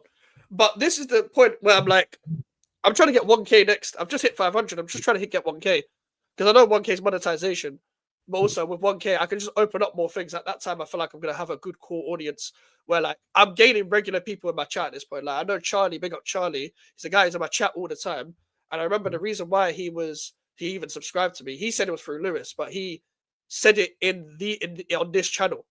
He said it on this Wow. channel basically. I was in the chat, and Hmm. then he's a West Ham fan as well. He was like, "Just subscribe to your channel, mate," and all of That's that as it. well. So he's on my streams constantly in the chat, like getting more West Ham fans are constantly in the chat. So it's like it's just good to see the regular people all the time as well. You got Warrior that will timestamp shit for me, like when I'm Shout doing out watch alongs and Warrior stuff like as every well. time. We got Warrior every single time. Shout out So Warrior. we're just meeting more people, and at that point when I'm trying to reach 1K, I'm like, I want to do things for 1K because I've been doing YouTube for a while, even though people haven't known me for a while. So I'm like, actually want to do something for 1K. I was like, Yeah, you gotta have a I want- celebration stream. You gotta yeah, celebrate. You gotta do something to. Yeah, that's a big accomplishment, man. You gotta do yeah, something it to is. celebrate that achievement. Yes, Yeah, without doubt. reaching 1K is stress, so much stress. But it's like it's because you want to get there so much. Because when you have a target in your head, you want to get there so much. It's You natural gonna in get life. it. You just want to get there. Like so, at that point, I was like, okay, when I reach 1K, let me open up a second channel. I want to do reacts. I want to talk about other things as well because I know that doors can open. So I started Mike's Reacts as well. On what at 1K and stuff like that as well. That's why I got Mike's Reacts. But before I even get there, I was still doing TikTok, still doing Football Manager content and stuff like that as well. That was doing quite well. But then when it gets to the end of the year, I'm like, I want to start talking about other things as well. But just not just football because I know I can. And when we were doing streams that were just going left at the time, having Melon on, having Alfie on, etc. I want to do more stuff. So at that point, I'm like, okay, I was watching Pen Game a lot. I was watching Pen Game a lot. So I was like, okay, let me see if I can go to an event and all of that as well. That opened up new doors for me, which I'll get onto. But I'm also honored because Omar asked me to be on a regular show, and Which Omar? Omar BYT. yeah, Yeah, Shout out Omar to Omar. BYT. Shout out to Shout out Omar. Omar. It was because I think I was on one of your subscriber Q&A Yeah. celebrations, and he was there as well, and he was just talking about YouTube and stuff. Mm. And then he got to know me Yeah, I through think that. you two were both on that. Yeah, I do remember. Yes. Yeah, we were on the same stream. So he was like, I'm trying to do a Premier League show, but I don't want to just get the same people on all the time. So it's like, do you want to be on? I was like, okay, cool. And it was me, we got Josh, True, Guna, and Prime. We were all on that. Then we was like the original four, but you kept adding people and stuff. And the reason why the show just doesn't kick on because people's schedules are all over the place. So it's like, not all shows will last. Yeah, not all shows will last. But it's difficult when you do a panel show. Like, so I understand, I sympathize with that. Absolutely. But so that was bad for me as well, because it was just like, I'm asking me to be on a regular show just in general is an honor for me, because I'm just like, bro, I'm still trying to get in the scene, but now I feel like I'm in the scene sort of thing. Are you in the space, man? You definitely in the scene. You definitely a content creator holding their own in this space, without doubt, man. Trust me. Like, that's why you're here on the special. You lot, make sure you subscribe to Mike's channel again. GVO Mike's link is in the title again. Link is in the title. GVO Mike's. It's also underneath in the description as well. Or you can just go to the search bar on YouTube and don't be lazy and type in GVO Mike's, and his channel will pop up as well. So yeah, go on, carry on. So you're feeling more comfortable. You're in the scene. Are you now doing more regular shows on your channel, and is there more ideas coming to you for your channel as well for regular content? Yeah, so more streams are coming and stuff like that. So I've got my regular show at Aftv, and then I started another regular show with Aftv and Melon on Fridays, where we just like chill out, we'll talk about football, but it'll go left sometimes. And I knew that Aftv and Melon would be good on camera together, because we all come from the same era of YouTube, but also the same era of just like, because we're a similar age group, so we're naturally just the same like nostalgia type merchants. So I knew them two on stream, they never met before, so I put them on stream, and then us three were just doing a show for a bit, just chilling out on a Friday. And then on Omar's channel and stuff, I was watching, and then I was just watching Pen Game. I was like, I need to go to an event. Let me go to an event or whatever. So like we accelerate to like Christmas time, like January or whatever of this year, and I go to my first Pen Game event, and I'm then meeting all like the rappers and stuff. I'm meeting other people from different spaces of content. So I'm meeting like reactors and stuff. Big up Bryce and big up Nico. Like they're like reactors on Pen Game and stuff. And no one knows who I am at this point. No one knows who I am. So because this is my first event. I'm just trying to see what's going on. Essentially, the first event was in East, but it was like a private event. So I got a ticket like through one of the rappers, just asking them, "Can I get a ticket?" And this was the same day as Man United Fulham in the FA Cup, when you guys lost on pens. When we lost on pens, yeah. Yeah, it was that day. Because the game was on one of the fucking rooms. So at that point, I'm just like, I've opened a new TikTok as well. I've opened a second account because I want to talk about music. So let me open an account when I'm just talking about music as well, because I know there's something there. I know I could do something there. I've seen other people succeed. So I'm like, I'm trying to like open up all kinds of flaws. And I know when I do Mike's Reacts, that will all intertwine together where I can brand it different, because so not everyone can just do everything on the same channel, because sometimes the audiences are just different. So when you like meet people that are in a different space, it's very hard to advertise like a football YouTube channel. We haven't really shifted all the way yet to the music scene yet, or whatever. Like just talking about music. So it's like you can't just all brand it into one. Which is the only reason why I have the two separate channels and all these separate TikTok accounts, because like I'm trying to brand things different. Yeah. So like you'll find me through different things, and then you'll realize you can just find me through everything. And then we'll get there eventually. Like with so Pen Game opened up a lot of doors for me after going to the same events all the time, because then I'm starting to be recognized for just being just a guy in a crowd, just like I'm just there, just a fan sort of thing as well. So like that opens up a lot more doors, and then I'm getting to know more people and stuff like that as well. And then it's just like I'm doing the same thing over and over again through this year. So it's like 2025, I was like, I kind of made myself regularly upload without realizing it, because I'm like, I've uploaded a video every day at this point. Let me just keep that up. Let me just keep uploading every day. Let me not miss a day. I'm like, I can't miss a day now. So I've basically uploaded every single day, apart from like a few days, like 3 or 4 days or something like that. So like I've either uploaded or streamed. I just need to do more streams, more uploads. I have a show at Prime at this point, because me and Prime have got along because of the Omar stream. We didn't realize we talk football similar, or like we just talk similar, like just talk about things similar, etc. So we thought we'd do a show. That was Prime's idea because I tried to do a thing of like, let me do like a regular Premier League preview show and then just get a guest on. But I end up getting along so much with Prime anyway. It's like it's easier if I just have a regular show and just not keep shouting different people all the time because that's long. So have the regular people, the regular panelists with you. I hear that. Exactly. And I didn't want to do a panel show because everyone does a panel show. And also I just wanted to do something different because only Rance does the whole 2 people regular shows, like where he has like 6 different shows, but it's like only him and one person.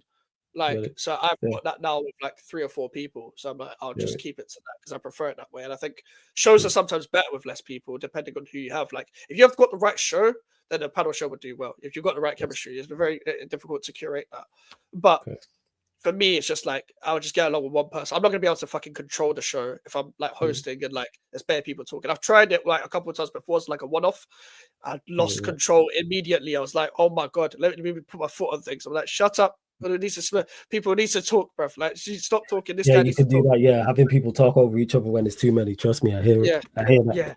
Yeah. So like, open up the music account to talk about music when it comes to TikTok and stuff. Pen games happening, regular uploads happening. So I'm just trying to put all my eggs in one basket at this point. People are asking me at Pen Games to do reactions to Pen Game because this just become a regular thing. If you're a fan of Pen Game, most of the times you open up a channel to do that. I'm like, it will come. It will come, but it's just like, let me build my shit first. Let me get 1K first on my main channel, and I'm trying to explain that so like I can shift our own audience over. So whoever likes it, you can go over and subscribe or whatever. Well, rather than just starting it out of nowhere where it might not get any traction immediately. So it was a difficult getting to 1K. It was but I tried to like get all the people that I was collaborating with together to get them on the same stream more. So like naturally, me, Prime, and Alfie and Melon variously would stream more together. Sometimes it'd be 3 of us, 2 of us, 4 of us, etc. No matter what it was. But then it was me and Melon were just meeting up regularly. Me and Alfie, I haven't seen each other in time, so we went Sidemen Cherry match earlier this year. And then I've got me and him and Melon to meet for the first time. I haven't seen Alfie in years in person. So we all met up. And then me, Alfie, and Prime were talking about opening the pro clubs. And that's when we did the whole pro clubs thing with GPFC, because it was like, we've all got FIFA, right? We might as well just do something to do with gaming. Like, well, it's just never come up.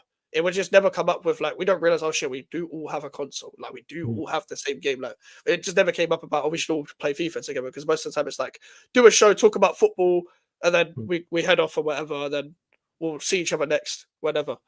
And then we all did that. We all did I think it was one of them 2 that actually came up with the idea. I can't remember who.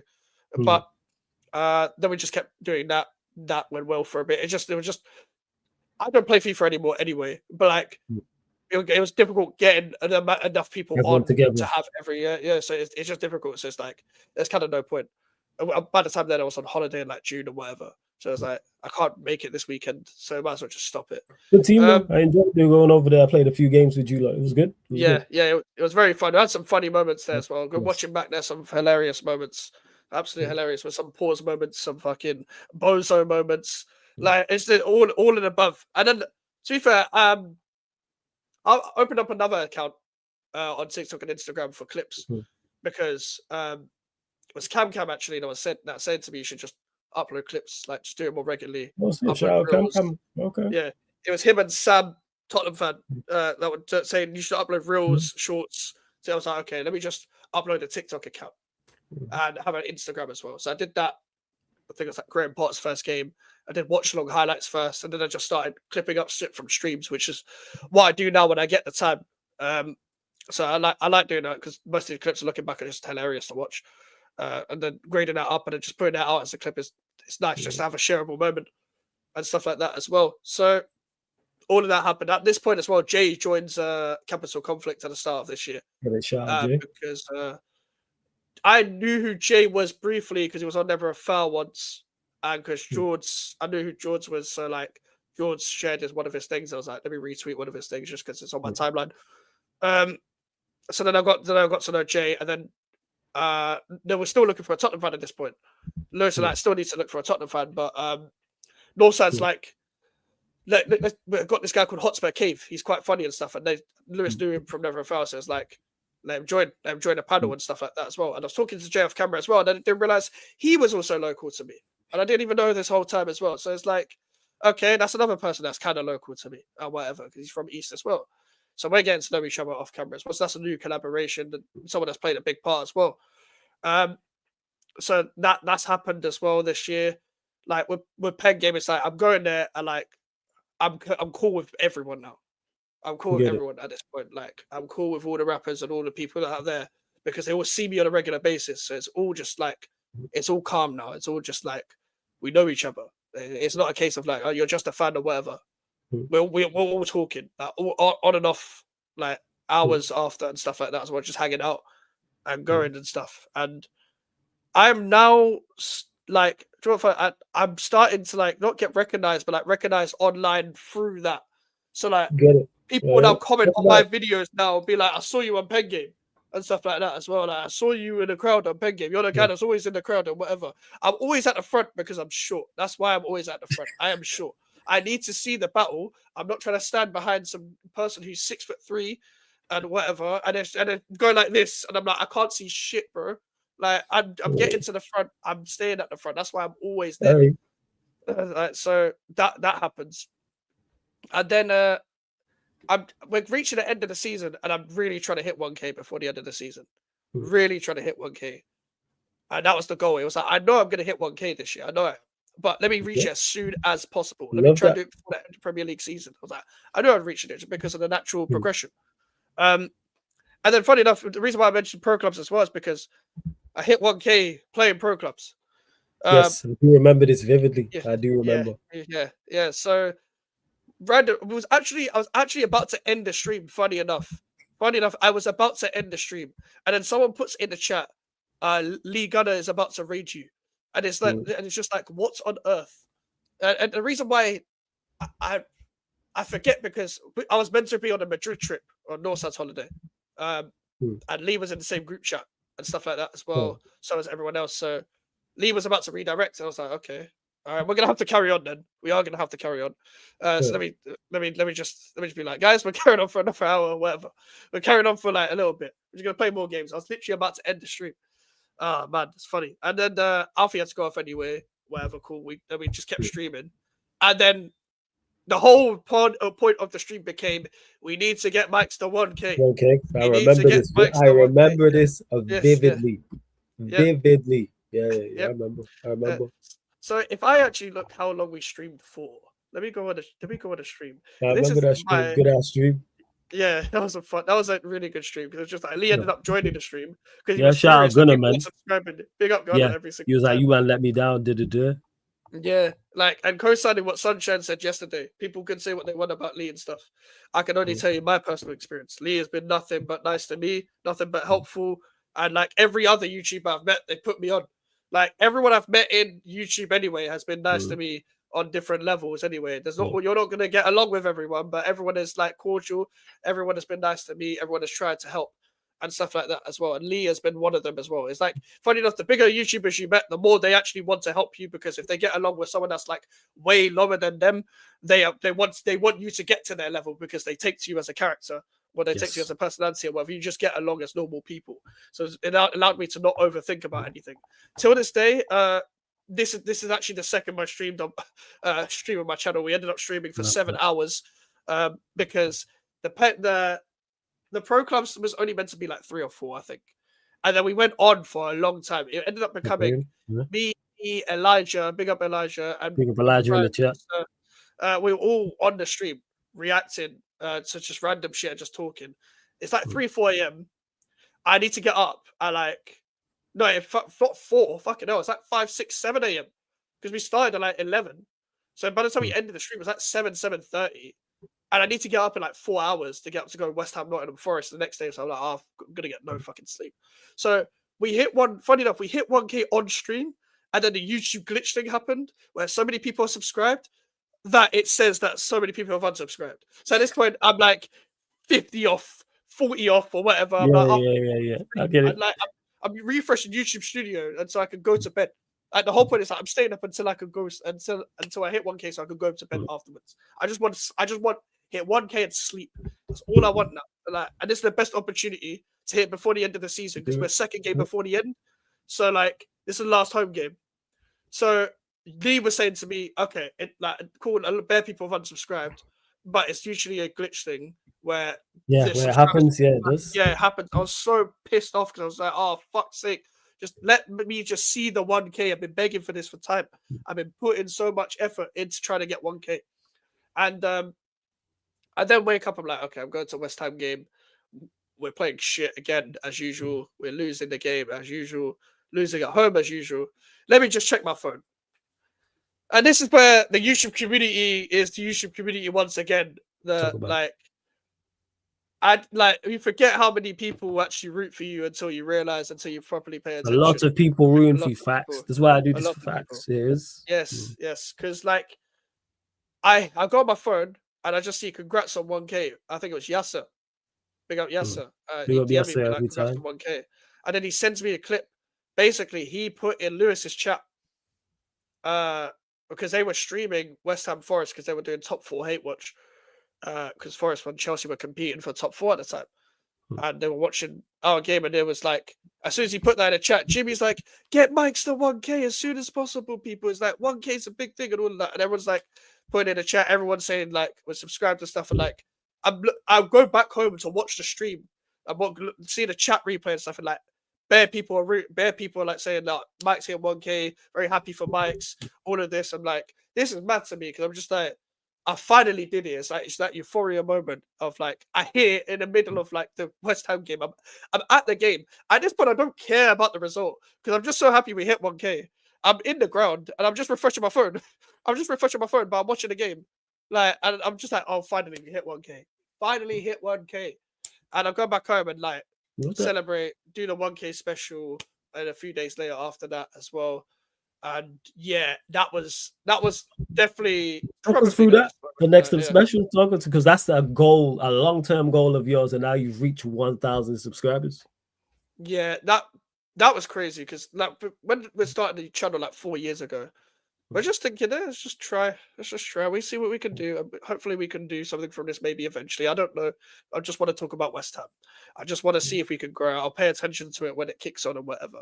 Then we start figuring out thumbnails, like not maybe like the best of thumbnails, but like a brand of thumbnail or like a brand of title and a brand of like the way you structure your videos and stuff like that as well. Have your own brand and the way you do things, and your personality will carry through. Hopefully, when you do shit. We didn't think we was gonna hit 1K at that point. Like every single year, I only realized I could do something with this by the time I hit 200 subs, because I'm thinking if I get to 500 and I just accelerate that, I could do something. I can actually like get something out of this. And when I accelerated to 500, I was like, I'm hitting 1K soon. I'm hit. I didn't think I was going to hit at the end of last year. Was it last year? Yeah, I didn't think I was going to hit at the end of last year. So I was like, we'll see where we can get to by the end of the year. I've hit my end goal here. Let's see where we can get to. And then at the start of the year, I was like, I'm hitting 1K. It's just I want to hit it before the end of the season, so I can have the summer, like a good summer and all that, and just be like, when I'm making the content, I'm making it for an extra reason, so we can kick on even more, and the summer can be good. And like by the time we get to this part of the season, I don't have to be still like, oh, can we get to 1K, 40 subs off or whatever, and all of that. And Lee helped a lot with that, so big up to Lee, because I probably would have hit 1K subscribers like a couple weeks after that, but Lee helped us get over the line because we needed we helped. We had like, I don't remember how many subs we had. There's got to be about 80 people that subbed that night. So it was like, that's amazing. That's amazing. And there was a lot of people that joined that stream as well, despite the fact it was just a pro club stream. So that I could always appreciate that as well. So I'm just like getting along with bare YouTubers at this point. I'm in the scene. It's very different for me compared to the journey that I've been talking about and stuff like that as well. And it comes to a point where now what? Now what is the next thing? It's just carrying on. Now the thing is like trying to get the most out of every video and stream I make, because I've hit 1K, I'm monetized. It's less about subscriber count now and trying for even though I want to hit subscriber goals, I want to hit the next goal every single time. It's less about that. It's more the viewer count and trying to make the best thing that you can make on the day to get the most views that you can, and like be consistent and finding your overall brand and trying to evolve the channel into more than just what it is. Like, I'm trying to be the personality now. I'm not trying to be just the guy who just talks about West Ham. I'm trying to open it up for different things.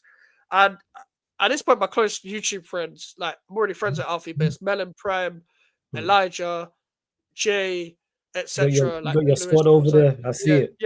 yeah. And like us five and us four, especially like when we were on streams more, because I just put the link out for like, do you want to join the subscriber special? And then I realized on that specific stream that me, Alfie, well, we all did. Me, Alfie, Elijah, Prime, we all get along really well together. So it's like, let's just have the us four thing. We'll do like the summer series or whatever.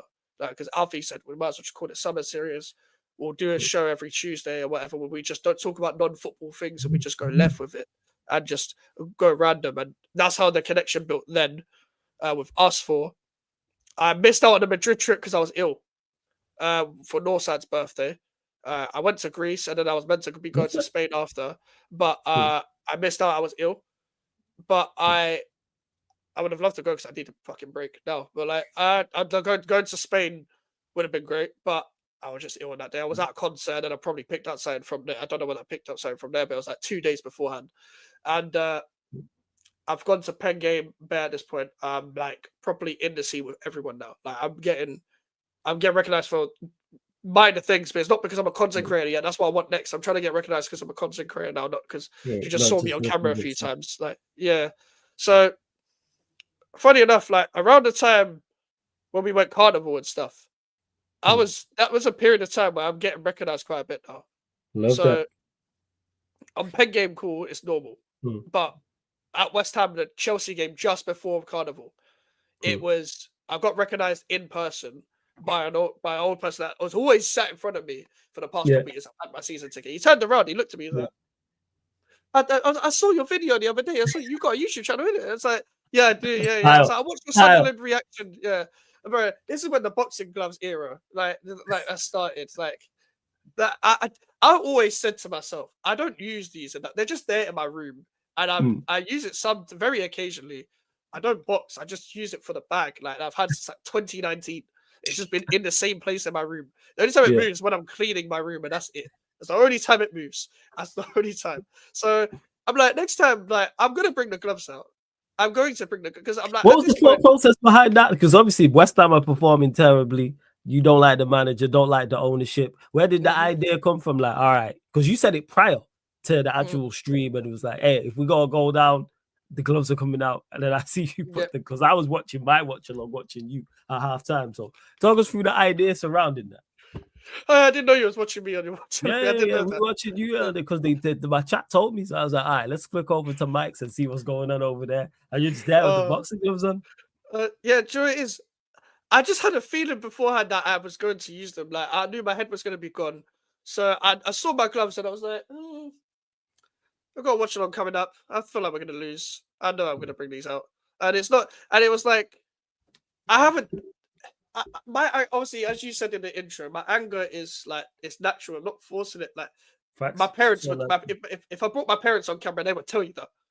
They would tell you that, but that he rages about West Ham a lot because my parents don't care about West Ham anymore. Like they go to the games. Well, my dad goes to the games. They watch the games, but then they've seen it all, so they're like, "Ah, is what it is."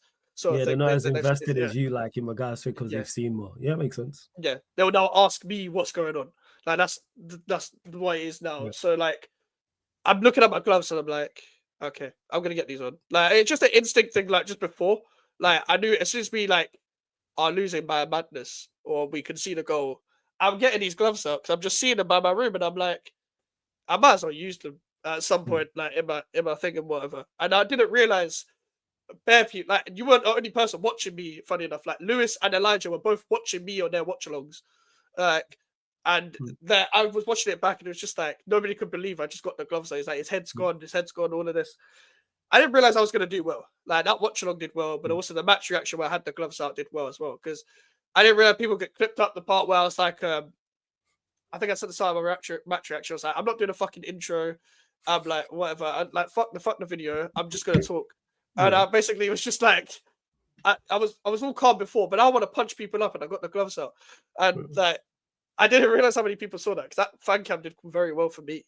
It did like 1K views. So I was like, fucking hell, like Jesus Christ, I didn't realize it was gonna accelerate like that. It's the first game of the season, and it's like West Ham lose all the time. So watching a West Ham fan cam, it's like it's normal when they lose, sort of thing. So it's like okay, like it is what it is, sort of thing. But then the next week when we played Chelsea, I'm watching back again. And because I just did a preview of Lewis, so I was like, I redirect over. When I redirected over, I mentioned myself. I was like, Mike's raid. Troopz pulls up my comment. I was like, big up Mike's fucking Tim Cahill looking you or whatever he said. It's like, I was just like, bro, straight away, like I've got the Tim Cahill shit before. I've got the Tim. That's fucking Northside's fault. But bro, as soon as that's the first interaction I have with fucking Troopz is that he calls me Tim Cahill. It's like, okay, what that is Troopz in a nutshell. Like, that's Troopz in a nutshell. Yeah, it's true. That is Troopz, and even then, it's still mad now. Like, cool, I've collaborated with bare YouTubers, but I never talked to Troopz before. So it's like, I've watched you time ago. I'm still watching you now, really. Like, when I watch your I'm still watching your fan cams now because I just want to know, and it's entertaining. And then I just see myself on, like, getting cussed. I was like, okay, now I'm okay, cool. Whatever. So, right, so like you mentioned, Prime mentioned it about Alex on Lewis's streams about an insult from him, like it means you made it. Same Troopz. If Troopz calls you out and says some shit, it's like, all right, cool. Yeah, you made it. Shout out Troopz every time, man. Shout out Troopz. Like, bro, that was funny because it was like, I was thinking, you guys, what was the first time I was mentioned? I mean, that wasn't the last time I was mentioned in that pod. When it came to West Ham Chelsea preview, I was watching because I just had it on in the background. I needed to leave for the game because the game was on that day. So I was like, I'm going to the game basically straight after I'm watching this pod because the game started at 8, but I needed to do something beforehand in Stratford. And then when the preview comes to the game again, it's like the West Ham are shit right now or whatever. Yeah, they're doing poor. It's like their fans probably fuming. And Troopz is like, yeah, I saw Mike, so I brought the fucking gloves out on his fan cam. His head was gone. I was like, what, Troopz? Watch my fan cam, bro. I was like, bro, what the hell? I was like, Troopz, watch my fan cam. That's mental to me. That's mental. I'm just like, how many people did watch this fucking fan cam? Like, because people, like, when I was going on Lewis's stream that week talking about Sunderland West Ham, people like, Mike's get the gloves out. Mike's get the gloves out. I get it all the time now. Mike's get the gloves out. It's become part of the brand to get the gloves out now. So it's like people recognize it from that fan cam and whatever as well. And then that day, like, one of the pen game rappers hits me up because he's doing content outside the pen game as well. Big up Tapped. He was talking about doing public interviews and stuff, but he was doing it. He wanted to do football edition. He wants to go to people's stadiums and start interviewing people. So he knew I was a West Ham fan. He was like, "You're gonna be at the game because I'm doing content and stuff as that. Do you want to be part of it?" Sort of thing, like asking fans questions outside of the stadium just before a game, like random questions. I was like, yeah, sure, I'll do it. So I met with him early to go Stratford. So I'm basically filming for like an hour and a half, meeting up with him doing public interviews, and it's very different for me because I'm not used to doing that. This is my first time doing it. So for me, doing that for the first time, it's like a whole new thing. It's like when I was on George Achilles' video for the first time. It's like when I'm on stream for the first time as well. It's a case of now I'm doing different things. I'm branching out. The short form content, I'm really getting into it. Like, it was mad for me. So with the short form content, even in the summer before the season started, I did a TikTok on my music account talking about, has your area ever been mentioned in a song? And it was just a random one. I knew I was going to do well because I know the TikTok game when it comes to just talking videos. So like, if I ask a question, it feeds the algorithm in the comments. So then the algorithm, so then more people see it because there's more comments on the thing. So I know more people are going to see if I ask a question, or you got to like basically bait it.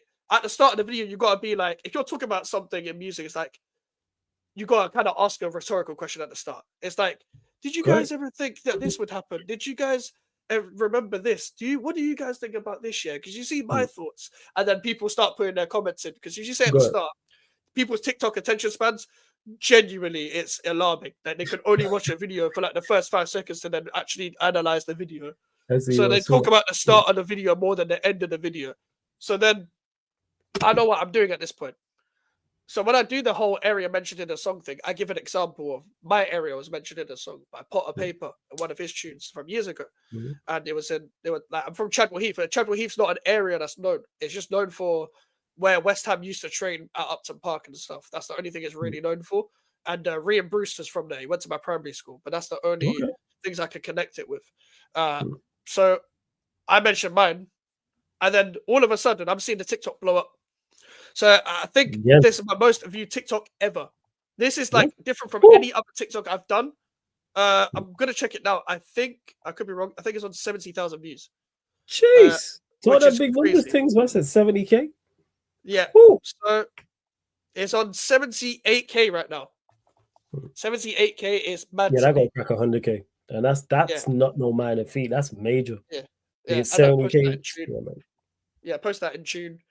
I'm just getting bare comments about my area was mentioned in this song here, and I tagged Pot of Paper, and Pot of Paper reposted it. So that was bad to me. But he reposts everything that mentions him on TikTok. So I had a chance. I knew I had a chance if I tagged him. So, and then the most mad part about that TikTok, I go on Instagram. I'm getting tagged in some random shit. I'm like, what's going on? Like, why am I getting tagged? Like, I thought it was something to Pen Game related because the people that were tagging me I met through Pen Game. I was on Mixtape Madness. Mixtape Madness posted my TikTok. They posted my TikTok. And I was like, what the fuck? I'm like, again, watching something and then being on it as another full circle moment because I've watched bare freestyles on Mixtape Madness, bare freestyles from UK artists and stuff. And I'm seeing myself on Mixtape Madness. I'm like, what the fuck? I'm just like, see, look how you've done. Look how you're combining being successful in both spaces. Yeah, and that's the goal. Like for me, is to like try and just see what I can do when exploring that because when I go on TikTok, TikTok's a very good place to grow. I know a lot of people. It's not for everyone, but if you got your own formula and you got something that you can talk about, there's a gap for you there. Because I didn't want to do clips. I wanted to do talking videos. I wanted to do other stuff because I know I can do more things than just doing clips. So when I'm doing TikToks and they're doing well, like I'm seeing famous people like repost it. I'm seeing like rappers repost it. I'm seeing that it's mad to me. So I'm like, let me keep doing it. Let me see what audiences I can reach. And my TikTok still do like quite well depending on what it is as well. I'm gaining a brand on there. And the reason why I mentioned that as well is because I was talking about getting recognized in the West Ham game. So the next time I got recognized was at Carnival. And bro, and it was so funny because you remember we was having this conversation just about YouTube beforehand. You, Lewis, and Northside were talking on a train going to Carnival, talking about YouTube and stuff like that as well. And like Lewis getting recognized everywhere because every time you walk, Lewis, like walking with Lewis gets for those that don't know, Lewis gets recognized everywhere. Everywhere I've been, every city I've been in with him. So whether it's London, Manchester, Liverpool, wherever else, that man gets recognized. All I hear is, oh, it's Chelsea. That's the that's it. Yep. Now, a lot of the time, for Lewis, it's like, oh, it's Chelsea. They'll be like, Chelsea. Like, that's it. Yeah. And I don't know. I'm drunk at this point. Of course I am. Like, but I'm you was mashed up. I was so mashed up, and this is the first day, so I didn't bring enough alcohol with me. So like, I poured your Jack Daniels and stuff like that as well. Like I remember getting it from your bag and trying to like, I remember I saying that. I was like, grab it. I was like, it's in the bag. Grab it out of the bag, man. I was like, it's calm. Yeah, so I look fucked. I look like I'm not even awake. Like, so I'm just there, just vibing or whatever. And this guy just comes up to me, this fucking hench guy. It's just like, yo, GV and Mike's. I'm like, what the fuck? I'm just like, bro, it's like, what the fuck? He's like, oh, you're going through it right now, aren't you? Because we just lost to Chelsea. I was like, yeah, man, it is what it is, man. I'm drunk, so I'm just happy. So I'm just like, I can't stop fucking smiling. So I'm just like, oh yeah, shit, man. I even questioned the guy. I was like, well, you know me, yeah? Like, you know, so I literally remember saying those words, like, you know me. There's no way. So I'm just like, oh shit. And like I just tapped him up or whatever. He's like, no, big up, keep doing your thing, man. I'll watch your stuff. And I was like, what the fuck? So I'm literally just shouting this, Lewis, I just got fucking recognized. Because Lewis was like, you'll probably get recognized on one day or whatever. Like, you'll not be you soon or whatever. And then that day, it was like, what the fuck? And I remember Lewis going to see her, Flores, he just got fucking recognized or whatever. Like, just like, bro, what the fuck? Like that was crazy for me. Because the first time I ever got recognized was actually at a West Ham event. It was like a Legends event. It was in 2023. I'm still on 200 something subs.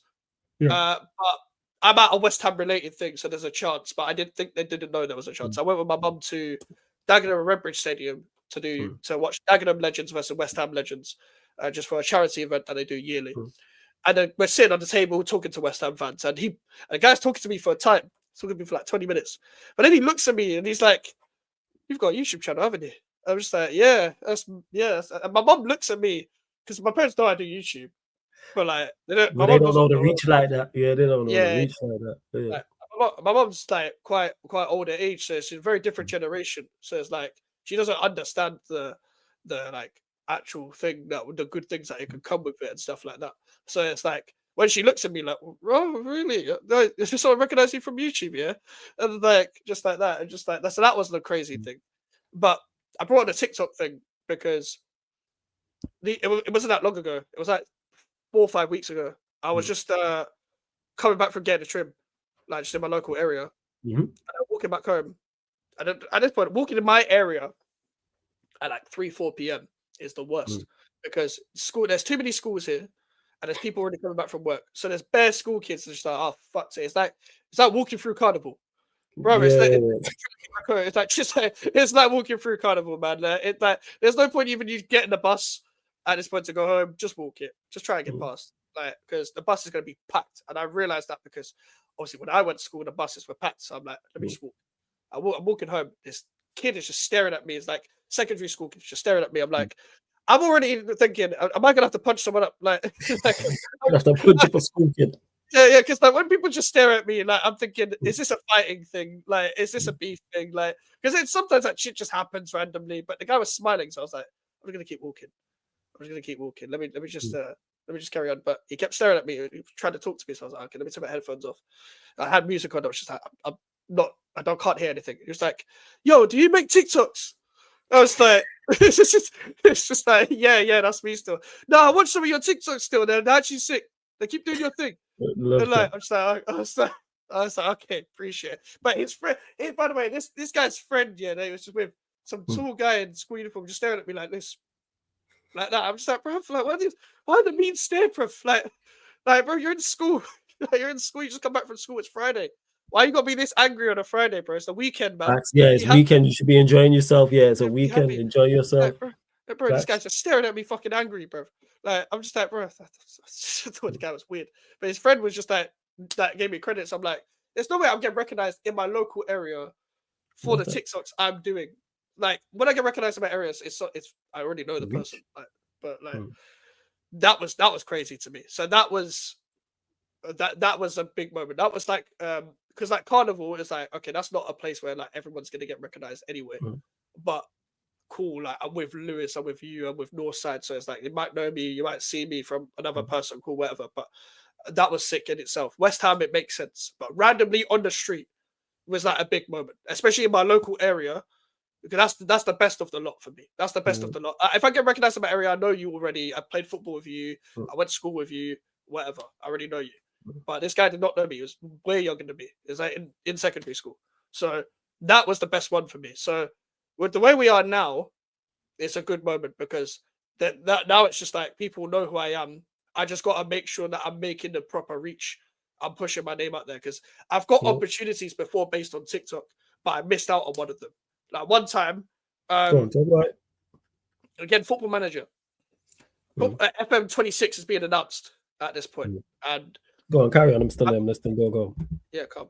I got an email basically saying, "Do you want to come on my radio show, BBC Radio 1 Live, or whatever? It's a BBC Radio 1 Extra Live, whatever. It's the same thing. What I think it's Radio 1 Live." I'm getting an email from this person, and I'm like, okay, let me check if this email is real. And the email was real, so I was like, okay, this is an actual real email. And they were like, "Do you want to come on talk about Football Manager and talk about the game coming up?" And I was like, okay, yeah, I'll do that. Cool, whatever. I didn't realize it was meant to be in half an hour. So by the time they text me, it's like, "Oh, we want you by 10:30." I didn't see it until like 12.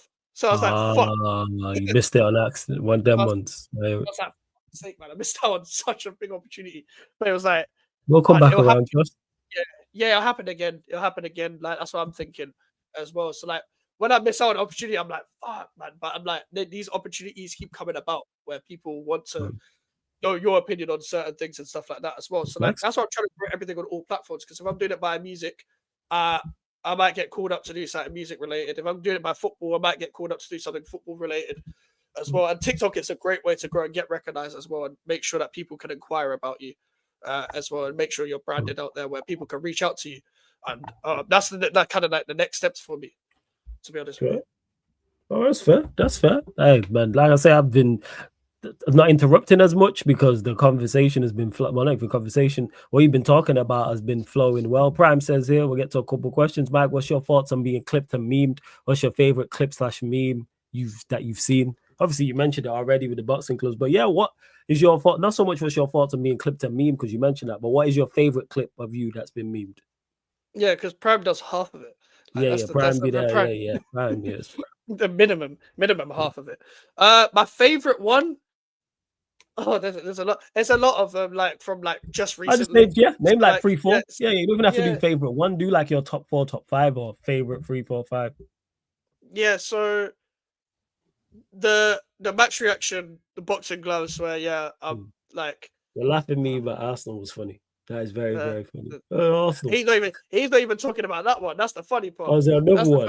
I'm gonna explain that one in a sec. These are pricks, bro. These not me being a fucking group chat, bro. But I'll get onto that in a sec, because like the boxing gloves, cool. But I was like, I'm here to punch people, because watching that back, even I find that funny. Or just the gloves come out of nowhere. So cool. Like that's comedic. I didn't even try that. And or whatever. Then I'll say there's a lot of Summer Series clips where it's just me and Alfie or some shit. But like this one I clipped up. Alfie thought Savio and Savinho were 2 different players. So when he said he takes Savio and Savinho at Arsenal, I'm like, bro, that's the same player. That one I really enjoy. There was people who haven't seen the Alfie Lee Gunner saga. If you don't know already, Alfie had a change of opinion on Lee Gunner, and we baited him. We exposed him for it, just like as jokes. And Elijah made the video on it. So when in Elijah's thing, he basically we'll do like a court serious thing on Summer Series. We'll do like a court thing. And Prime was like to Elijah, you haven't ever read Alfie his Miranda rights. And Elijah was like, he thought it was Miranda rights. He drinks bare energy drinks. So I was like, yo, man. Miranda rights is one of the funniest one-liners I've heard. And that I enjoyed that stream so much. Alfie thought it was Miranda rights. Miranda rights is like, that was funny. That Arsenal clip that you mentioned, that was one of the funniest streams I've ever been on. Because I was asking you a genuine question. That was a serious question. You just laughed, yo. See, that was the laugh. Right? It was a genuine question, yo. I asked you about can Arsenal with that. I laughed, yo. I was like, yo, I'm being deadly serious. I wasn't even running jokes. It's a genuine question. Look, man, the Arsenal. Hey, I don't care if they just beat us, yeah. I'm still laughing now. Like, I don't care if you're top right now, bro. Like, I know I'm gonna have the last laugh by the end of the season again. Yeah. So I don't care. And there's a reason why I laughed. Because look at the end of the season. Look what happened. Like, they were not close. That's why I laughed. That is why I laughed. And Steve didn't even know what we were laughing about at first. Yeah, like, Steve was confused. Yeah, Steve wasn't with it because I genuinely was asking the question. I said, yeah, what about Arsenal? I just said Arsenal. I just started laughing. Started creasing up. So like the laughing clip they're talking about, these lot are basically trying to accuse me of fake laughing in a stream I did with Lee Gunner recently when I did a preview with him, just because I'm on stream with a bigger YouTube. That's when they're trying to run joke and be like that. And be like, I'm basically because I went like this, it's been a screenshot in a group chat 20 That's million how you got times. a real circle. That means you got a real circle right there, 110%. And you mentioned this earlier about the specials, the originals I did. So Prime said, Max, what's the first special you watched? The first one I remember is the Lewis one, but I think the Lewis one. Yeah, I think I think it was whatever the first one that actually came out. To be honest, because I was like the OGs, I know all of them, so it's like the first one. I think Lewis was second. Lewis was the second one. The first one was Troopz. Fair enough. Yeah, so it would have been Troopz then. It would have been Troopz. Yeah. It would have been Troopz. Yeah, Troopz was the first ever one, and then I believe Lewis was second. I think if I remember correctly. It was. So blessed for watching. Appreciate it. Yeah, no, the content's mad. Like it's like no one's done it. No one done it yet. So it's like someone needed to do it. There was a big gap in the market. So like someone needed to do it. So big up to yourself for that. Like because all of this now coming to this now, and I was like, when I was watching them, obviously I didn't know everyone. So like I was like, this could be me one day. I'm gonna have one of these. I'm gonna have one of these one day. So and to do That's one just, now is sick for me. It's sick for me. So yeah, I'm saying, I'm just honored to be here. and you're gonna get to trust me, the gold ones as well. If you carry on doing what you're doing, 110%. But bless up for the kind words and appreciate you for that watching as well. I'm watching all of them. And big up to everyone that's tapped in, whether you're watching this live right now, watching this back after. Subscribe to Mike's channel, GVO Mike's people. Before we close out, subscribe to GVO Mike's people. Links literally in the title. Click the link, opens up a new tab. And it's underneath in the description right at the top as well. Or you can just go to the YouTube search bar and type in GVO Mics and it will pop up. So you've mentioned this kind of frequently throughout. So I'll ask you this, and I know you'll have some more to add to it. Future goals and plans, not just for you from an individual brand, but also the channel as well. So the main end goal that I've always had, and I wanted, and this is going to be in years to come, hopefully when I build up everything, is to be able to do one-on-one interviews with and have like a podcast of like a one-on-one interview with people that I rate and people that I'm inspired by on all walks of life, and just to have it like that, just to do something like one-to-one like that. That's the main goal for like the end of all of this. I would say future goals for like the channels and stuff. I guess get Max Reacts to 1K as well, even though it's like it's just a fun channel for me. It's like if I could get that to 1K, I have 2 channels there. That's crazy for me. With this channel, to do it full time, to do this shit full time, that would be great. That would be great. That's like what we're always going to work towards. Always what we're trying to work towards in our spare time. Like, because I am not someone who needs to be working a 9 to 5 for my whole life. I need to do something that I want to enjoy, and so I'm going to work my hardest and we'll try my best to keep doing that, whether it comes in a few years or whatever. We're just going to keep doing it. We're going to be doing it eventually. It's just like as quick as possible. Like with the way we're going, like I do think I will be doing it eventually, of course, but it's like, of course, it's just a matter of when, no matter of when rather than if. So that's another one. I would say the main channel I want to diversify it, where I am the personality. So when you're clicking on for me and not just what I'm talking about. So obviously, naturally, you click on what you want to click on, of course, but like and certain topics get more views than other topics. That's natural. That's fine. But what I want to do personally is I want to be like no one can be like an expression, no one can be like a rant or whatever, like, exactly like how they do it. But it can only be you. What they do, their thing doesn't really fluctuate. Their thing is like very consistent based on the quality and also the personality of what they are, based on what you click on them for. So I will be trying to diversify the channel a lot more, like on top of football, like vlogs and stuff and real life stuff, and trying to do more stuff, but put that on the main channel because people don't realize that even though if you are like a West Ham channel, if you got your name like me, where it's like the West Ham isn't in the name. So I could do basically what I want to do and not like completely like do fuck all with it. I knew I didn't want to do like a West Ham whatever as my channel name. I've always been called Mike's if I'm doing music or YouTube. So like Mike's is always going to be there. I just had my username from my social medias as my same thing, so I can be reachable and you know who I am. So that's mainly what I want to do. I want to be as diverse as possible and have everyone have the same interest in every little bit of content I do on it. Be full time one day, and do 1v1 interviews as the main goal, which is going to be in years to come. But like, I've always had the dream of doing that. So like, yeah, that's the main thing for me. And obviously, subscribers, we'll see what we can get to. Like, and the goal is to reach 5K before the end of the season. Then it's mainly like shoot for the stars and aim for the moon. So it's like, if I don't reach 5K, I don't mind because I've reached 3.5, 3.8, whatever it is. So it's like by the time I get to the end of the season, I'm like, we've still accelerated quite a lot in the past year, and we've got more of an opportunity to continue to do this on a permanent basis. Yeah, I can see already that you're very like goal orientated, very, very well driven, and it's very, very well structured. Hence why you've had the success you've had and stuff like that with the short term and medium term and long term goals. But hey, Max, man, blessings, man. Every single time, you already know. I think we've literally covered everything. I already knew it was going to be a good one, and even though we spoke and we're cool, I didn't know anything about your backstory like that. So to hear it all, fantastic. And you'll continue to grow as you've grown in this space already, hence why you've worked with Lewis, Gunnar, Northside, just to name a few as well. And Prime's asking, who would you recommend for a next up special? As to you, who would you recommend next? I said Jay and Elijah. I said Jay and Elijah would be my next two. I think I know them both in it, but I don't actually know their whole backstory. And I think it'd be best to get them on here, to be fair. Well, it's people, the next up specials is definitely a series I'm going to bring back a next international break. Same with the second wave series, same with the original gold standard specials as well at some point, without doubt. Without doubt. But yeah, I think that's it. Yeah. I think that's it. I think we've covered everything. So Mike, since this is your special, as always, final words to come from you.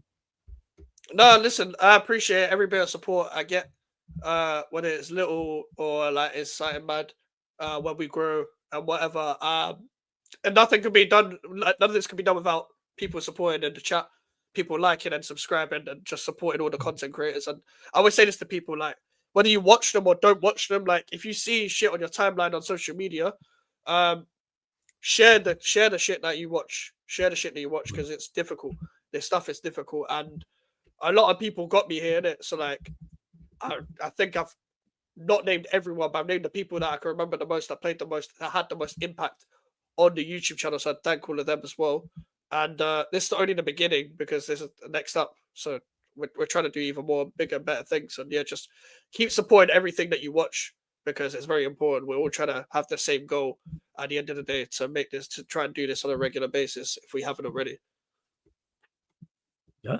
I think on that note, we are going to close out this special again. Make sure you subscribe to Mike's channel. Link again is in the title, people. Go run up the subscribers over there. Go run up the views up there. Run up the likes. Make sure you follow him on TikTok as well. And you'll find all his socials over there as well. Couple more next up specials coming up tonight, people. So one with TJ Warren, 11 p.m. UK time, and then 12:30 a.m. following that will be one with Jacob as well. But like I said, the next up specials are ones that grown.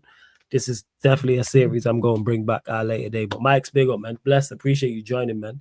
Every single time. Appreciate that. And people, we're going to redirect. She's not going live yet over to Sunshine, people. So, yeah.